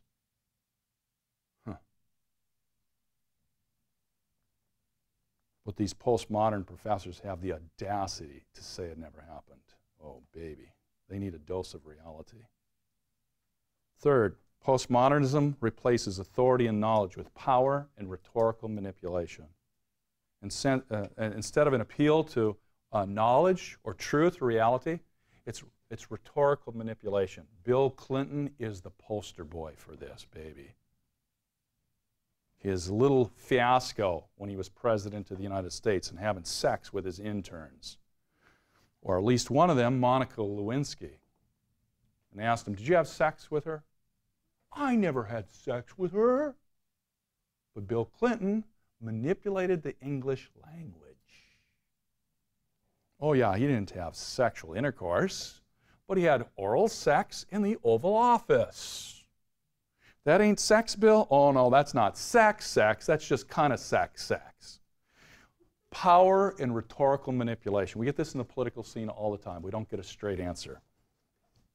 Drives me up the wall. 4, postmodernism says we are not trapped behind our consciousness, ideas, or language. Our mental states place us into direct contact with reality. That's the way God made our hardware and our software. Our hardware, our brain; our software, our mind. God made us to be able to comprehend reality. That's part of the image of God in man. God created us somewhat like Himself. He wants us to be able to observe and grasp and take in and discover reality. Jesus says to His disciples in John chapter 8, verse 30 and 31, "If you're my disciples, you'll know the truth, and the truth will set you free." God built our apparatus so we can comprehend truth. Postmodernism is severely deficient. 5, it confuses the categories of epistemology and metaphysics. It confuses the category of epistemology with metaphysics. Now, you don't have this in your notes, but I want to list some positives, 6 positives of postmodernism. Is postmodernism all bad? No, mostly bad. But here's some potential positives of postmodernism not included in your notes. Number 1, It believes in spiritual realities. So postmodernism actually believes in spiritual realities. That's a good thing. They don't totally flush down the toilet the whole notion of God or the supernatural or life after death. They don't get rid of that. They actually believe in spiritual realities. So postmodernists tend to be very open to spiritual discussion. Now the downside is, Christianity is just one of a multitude of potential options for them. And the buzzword is options, options, options. Whatever. So we've got more competition because now they're considering every option available to mankind, and they're developing their own options, even though it's internally incoherent. But it's a positive. They do believe in spiritual realities. Second, postmodernists value community. In fact, this is a big buzzword with postmodernism. Community. Join my community, experience my community, be a part of my community, hang out with my community. That's a good value. That's a value inherent in Christianity. We don't need postmodernism to give us a value of community. We've got it laden throughout the entire text. It's called the body of Christ. When we become Christians, we're not a lone ranger. God puts us into an organization. He puts us into a community, the body of Christ, because He wants us to be able to do life in community, not just independently by ourselves. Third, it realizes that cultural biases exist. Postmodernism realizes that cultural biases exist. That's good. Scientists aren't completely objective simply because they have a PhD and they wear a white lab coat. They've been influenced by culture. So postmodernism realizes that cultural biases exist. 4, they're open to experience. That's positive. They're open to experience. So you can tell a postmodernist, hey, come to church with me, experience it. And they're usually pretty open to that. They want to see your community. They like community. They like relationships. They like connectedness. That's good. So we can expose them. We can give them experience with the living God. It's not necessarily the way that you evaluate whether or not you're being sold is true to reality. You go to the Mormon temple, you might have an experience, but just because you have a positive experience doesn't mean Mormonism is true. In fact, it's false. It's hugely false. 5, another positive. They believe in the importance of story and narrative. Postmodernists love story. Of course, that's not exclusive to postmodernists. We all like stories. You're in church on Sunday. Maybe the pastor is even pretty good. But you're kind of losing interest. You're drifting off. You're catching up on your sleep minutes there, and you're about to doze off, and all of a sudden he says, hey, let me tell you a story. And you're like, oh, story. I like stories. And maybe he even says something. My English teacher always used to say when he's teaching us grammar, he says, hey, we're going to talk about sex today. Oh! He says, now that I got your attention, we're going to talk about verbs and participles. Oh! But he got our attention, So a story gets our attention. 6, postmodernism warns against the excess of scientism. It warns against the excess of scientism. Scientism is the belief that science is the only paradigm by which to arrive at truth.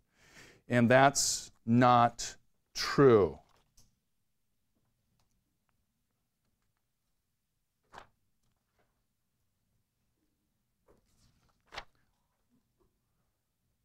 I don't know what page it's on in your notes, but it's 5 possible responses towards the end of your structured notes. 5 possible responses by the church. Number 1 response, the assimilating church. The assimilating church. We're in the world and we're of the world. Often when the church begins trying to assimilate parts of the culture into its framework, it ends up being seduced and then being assimilated by the culture. There's no difference in our culture today on what kinds of movies and videos Christians watch and the general culture watches. There's no difference. There's virtually no difference between the divorce rate among evangelical Christians and the general culture at large. There's only a 1.2% difference between evangelical Christians and general culture related to divorce.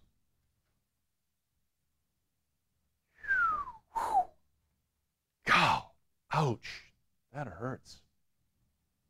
We should be the salt and the light. Unfortunately, frequently we are a greater part of the problem than we are a part of the solution.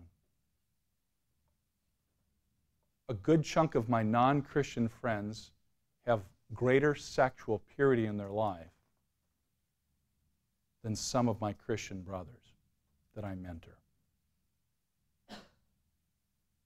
That saddens my heart with my Christian brothers. The non-Christians are keeping their clothes on, and some of my Christian brothers are having sex with their girlfriends. I'm like, we have the Spirit of God, we have the truth of God. We're to be salt and light, we're to be role models. And I'm like, what is going on?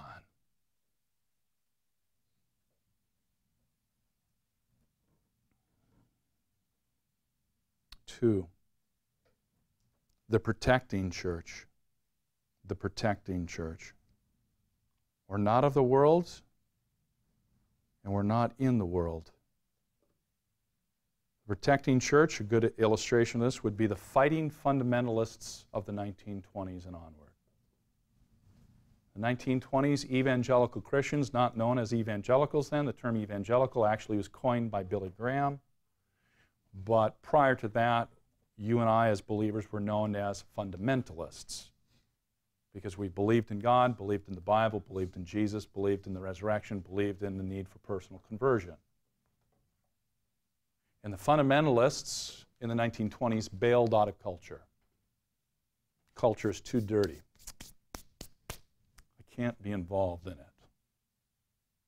So they began to withdraw from culture. We started making our own schools, our own colleges, because culture was too dirty to be involved with. We can't listen to secular music. Heaven forbid. You'll taint your soul. Go to movies. Hollywood is controlled by Satan. Who would ever go to a movie theater and watch a movie? A dance? Oh, golly, I mean, that's going to get you in bed if you go to a dance. You're going to be having sex with every girl there, guys. If you go to a dance, we can't involve ourselves in this secularized, hedonistic behavior. So fundamentalists bombed out of the culture. And as a result, we lost the culture. And evangelicals woke up about mid-50s or 60s. They woke up a little bit and said, man, the culture's going down the tube. Yeah, you know why in part? Because you as evangelicals, you as fundamentalists, never stayed engaged in the culture. That's part of the problem. Because we wanted purity by withdrawal. Didn't work. Didn't work. Now we're behind the time and we have a catching up to do. Number 3, the unchanging church. We're not in the world and we're oblivious to the world. The unchanging church. I see this still with fundamentalist type churches in our culture.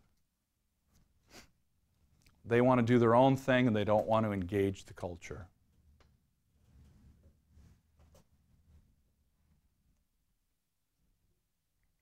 I was at Ohio University. I was speaking on an unrelated topic to this. I was actually speaking on witchcraft and Satanism. And in the Q&A time, a guy stood up and he said, what do you think of the King James Bible? And I knew where the question was coming from. It's coming from a very elite form of Christian that thinks that, you know, King James is the only Bible and yada, yada, yada. And it's not a very good perspective. And so I tried to circumvent the question and not get into an argument. And I said, well, I personally prefer the original Greek and Hebrew. And he started to challenge me on it, as if the King James were better than the original Greek and Hebrew. His elevator don't go to the top. And his friend kind of nudged him and said, hey, Greek and Hebrew's okay. Oh, okay. I'm like, oh, Lord, spare me from this disaster. But that's an unchanging church. Hey, if the King James was good enough for the Apostle Paul, it should be good enough for us. I'm sorry the Apostle Paul didn't have it. And seekest thouest, meest thouest, knowest, youest thouest? doesn't really do it for me. It doesn't speak to my heart. It's not music. It might be if you're over 100 years old or over 400 years old, since it was translated in 1609. Number 4, the battling church. The battling church. We're in the world, and baby, we're going to be over the world. So moral majority is an outflow of this. Jerry Falwell, Sr., bless his heart, good motivation, but he reflected this battling church motif a little bit. And Dr. Dobson, bless his soul, bless his heart, great man, has contributed a lot to the body of Christ. But he reflected this a little bit also. With we've got to take over the culture and people are trying to destroy Christianity. And it was maybe a little bit on the adversarial type of attitude, which doesn't really work well in a postmodern type of environment. Dialogue, cooperation, peaceful negotiation, that works better than debate and aggressive conflict. Number 5, the influencing church. The influencing church. We're in the world. We're not of the world. I forget the philosopher's name. He's not a Christian, but Talbot, the philosophy program, frequently has people come in and speak. They may not be believers, but they're well respected in their field. And so I could ask Doug Guyvett or J.P. Moreland, friends of mine, I could ask them, you know, who that was. I don't remember off the top of my head, but this guy was a professor, PhD, middle-aged, probably in his 50s. They had him in to speak to the MA of Philosophy program here, and so maybe, I don't know, 50, 60 students, some guests, so maybe a few more than that. And he did a little presentation. The students were told to read some of his journal articles and some of his materials beforehand, so they read a lot of it. These guys and gals they're up on it. So they read a whole mess of this guy's stuff, and they start asking him questions. Holy golly. He runs out of gas in about 7 to 10 minutes. This guy is running out of gas.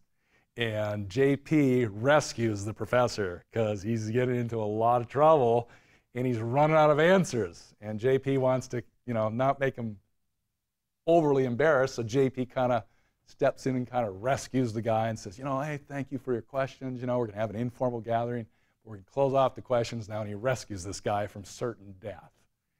And after they go kind of backstage and they're talking, this professor says, man, I don't know what you're doing with these students, but they're incredible.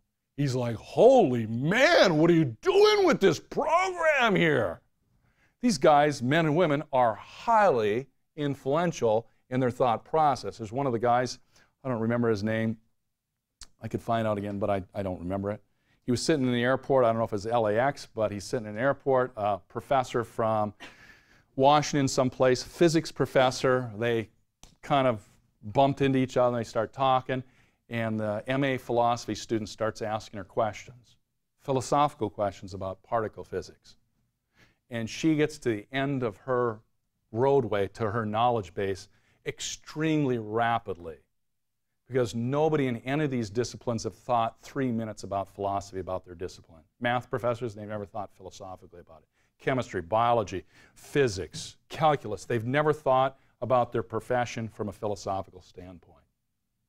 And so this MA student in philosophy starts asking this professor, and she is just beside herself.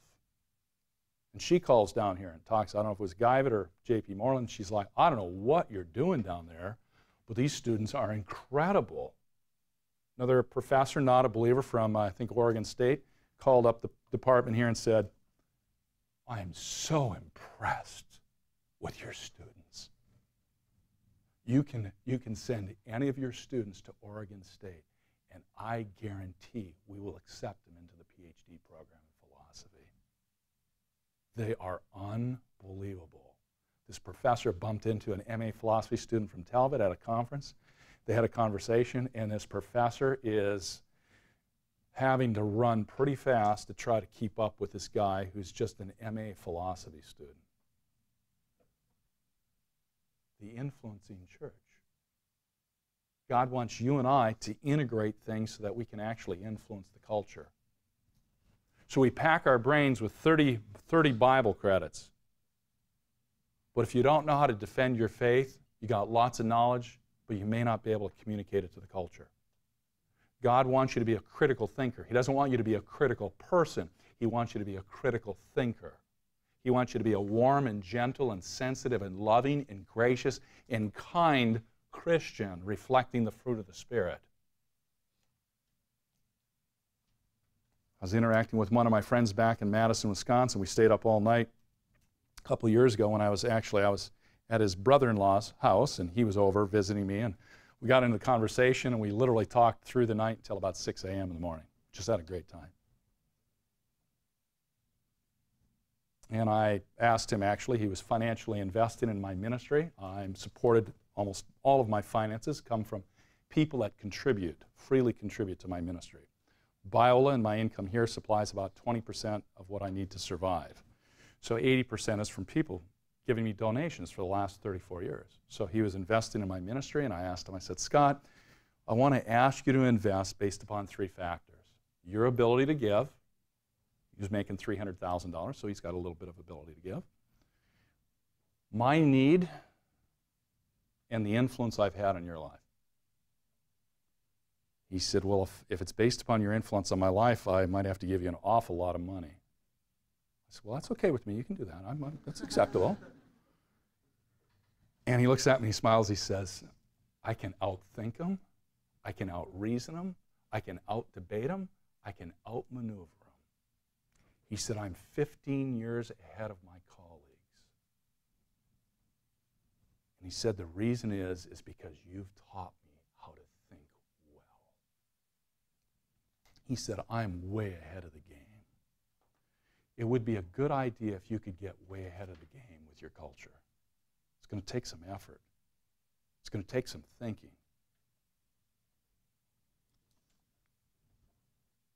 Harvard student at graduation summarized in part a critique of the cultural environment of postmodernism. He said, I believe, this is commencement address, he said, I believe that there is one idea, one sentiment which we have all acquired at some point in our Harvard careers. And that, ladies and gentlemen, in a word, is confusion. They tell us that it is heresy to suggest the superiority of some value, fantasy to believe in moral argument, slavery to submit to a judgment sounder than your own. The freedom of our day is the freedom to devote ourselves to any value we please on the mere condition that we do not believe them to be true. Thank you, Harvard University.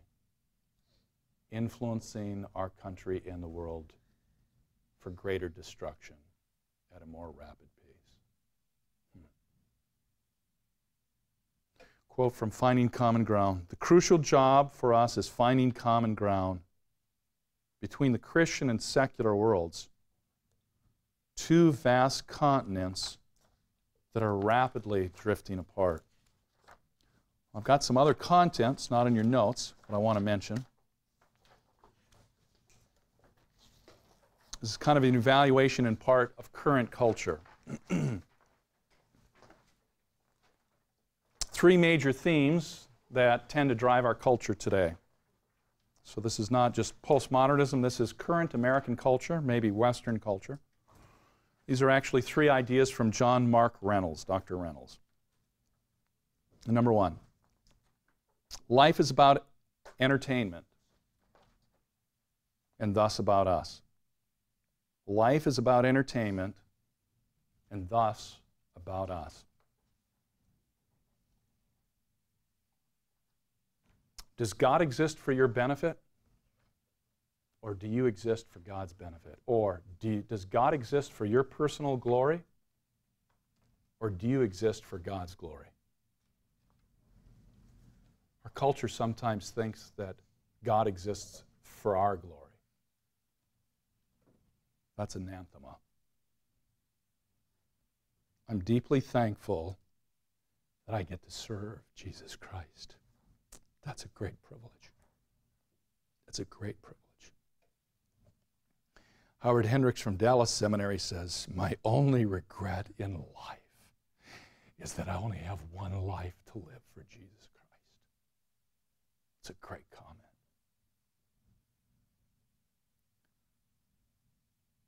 So in this area of entertainment, we judge the goodness of a movie by whether we like it or not. Frequently, my family does not like me to attend movies with them, because I tend to philosophically evaluate the movie. And sometimes my family will say, particularly my kids, "Papa, just enjoy the film. You don't have to think about it, just enjoy the film." It depends upon what my objective is. Is my objective simply pleasure? Is that what makes a good film? It makes me laugh. I enjoy it because it's got great special effects. The guy wins the girl, drives a pickup truck, has a dog. So it's a great movie. Or do I analyze the content of the movie more deeply?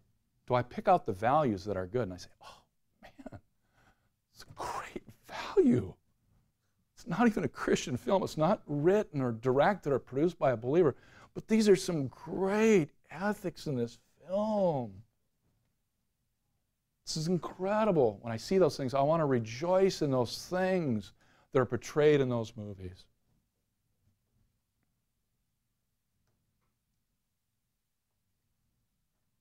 So I prefer Lord of the Rings over Star Wars. Star Wars reflects a pantheistic worldview. George Lucas said, "I designed the Star Wars films to teach religious values to the youth of America." What kind of religious values? Pantheism, Hinduism, embedded in the Star Wars movies. Lord of the Rings, set in a Christian worldview. I'm like, "Oh, it's great." Every time I think about the scene, I just bawl. And when I see it, I'm just like, "Oh, this is so good." The last film, Aragorn gets crowned. The king returns. It's a picture of Jesus. This is a picture of Jesus Christ. He's returning to earth, and people will bow. People will honor him as king. I look forward to that day with great anticipation. Number two, we take too much for granted, and thus we are often bored. We take far too much for granted, and because of it, we're bored with life.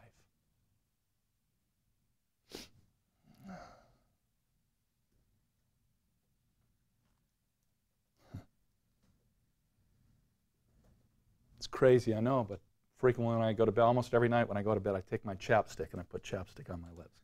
Because after talking all day long, my lips are blistered and chapped and dry and they hurt. And I put that chapstick and I'm like, "Oh, this is so good." I'm like, "Thank you, God, for chapstick. Thank you." We need to be grateful for simple pleasures. Ever thank God for running water? I'm like, "Oh, I don't have to go outside in the dead of winter to the porta potty out in the backyard. I got running water. I mean, this is great." Are you grateful for the little and big things and everything in between? And as we are, we're not bored. We're not bored with life. We get too bored. Third, there's a major separation between the sciences and the arts. Christians reflect this.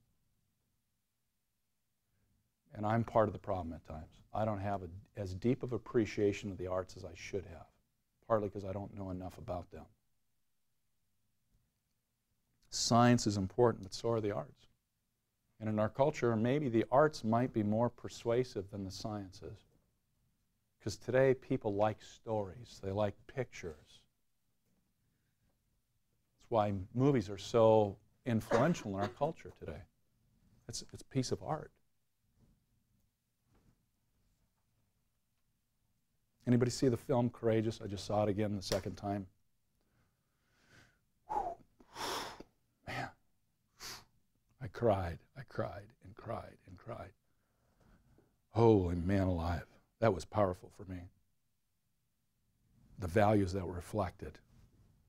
The staunch conviction with gentleness. It's like this emulates my values. There's justice. There's love. There's compassion. There's truth. There's kindness. And it's blended so well.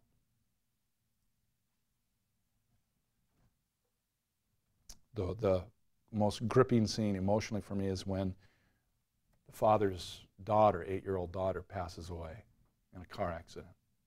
And earlier in the film, she had asked him to get out of the truck and dance with her.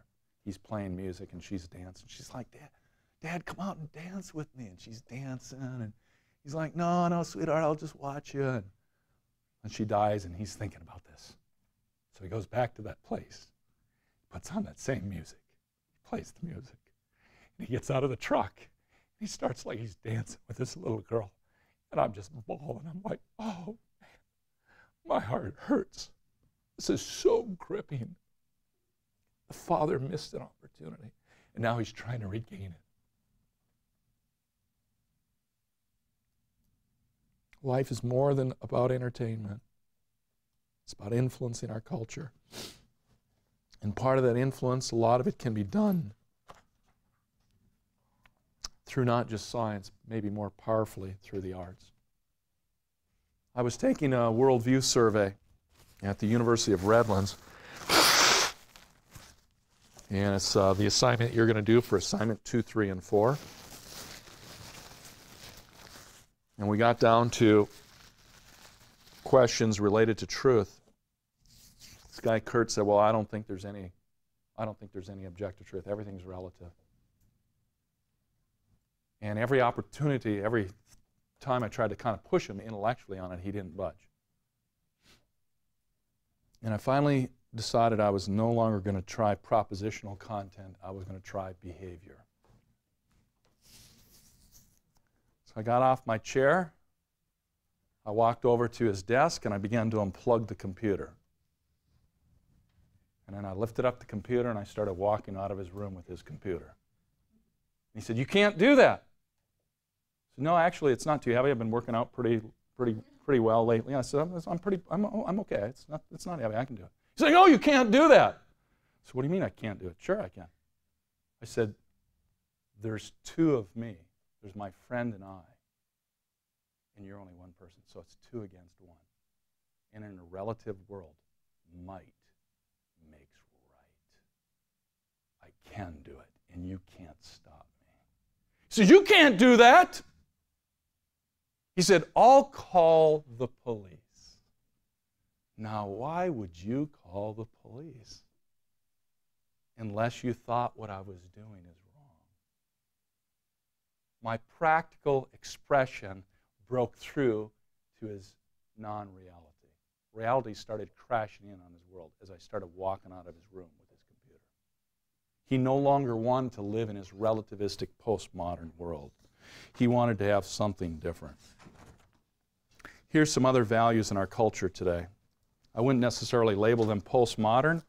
I would say these are statements that reflect some of the things in our culture today. This is partly from your reading that you had. True for you, but not for me. First, religion is simply a personal and private matter. Religion is a personal and private matter. So keep your religion to yourself and don't communicate it in the marketplace of ideas, particularly the political environment or culture at large. We've bought into this, men and women. We've bought into this. We're scared to mention the dreaded J-bomb. Jesus. Hey, it's okay to drop the F-bomb. That's okay in the culture. One of these days, I am tempted to get in somebody's face royally. I am so sick and tired of hearing the F-bomb in our culture. I want to ask them, does your mother know you speak like that? Does your mother know you speak like that? Problem in our culture is that there's very little respect for authority. So if I say that in our culture, I might get beat up. Whereas in the past, they'd actually listen to you in the culture, and they'd apologize.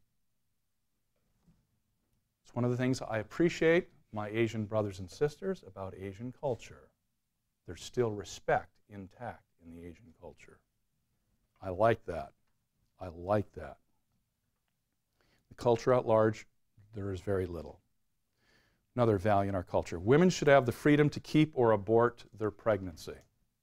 It's a value in the culture. Bad value, but it's a value in the culture. It's not true for everybody, but it's a value that's increasing in our culture. A woman should have the freedom to choose to keep or to abort her pregnancy.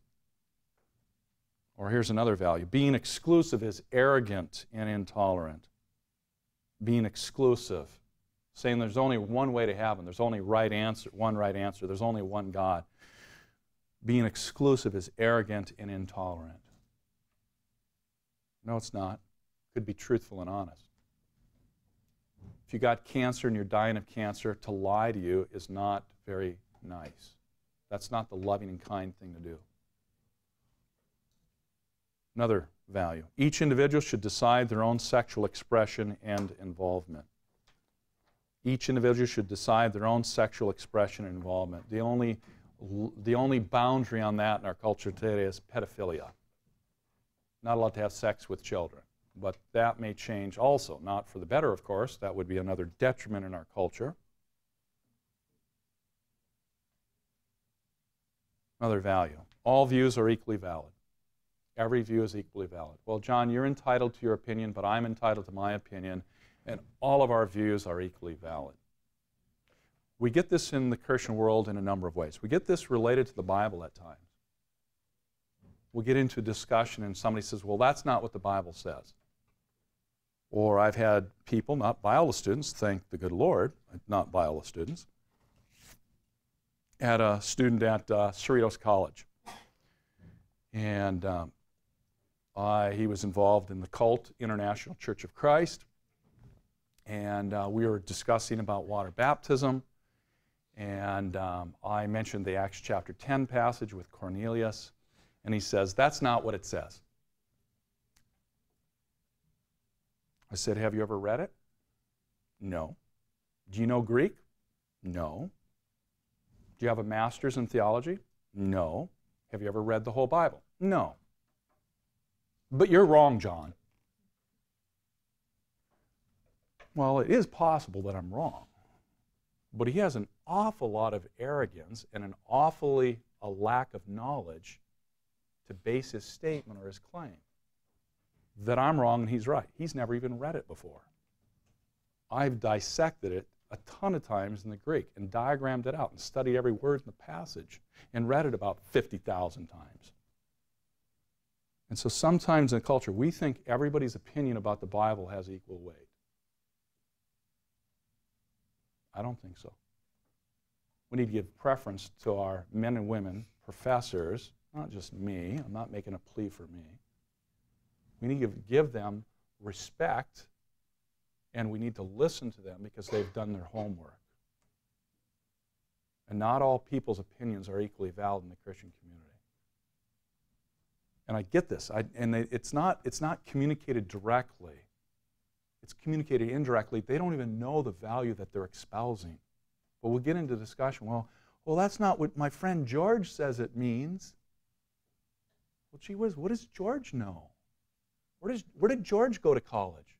What seminary did George graduate from? Has George ever read the Bible?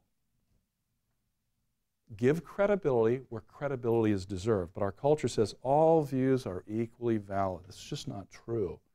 Another value, all religions are basically the same. All religions are basically the same. No, they're not. No, they're not. Kenneth Boa's book, 20 Evidences for the Existence of God, he says, a worldview needs to be able to account for all of these aspects or features of existence. In other words, he's talking about the whole gamut of life.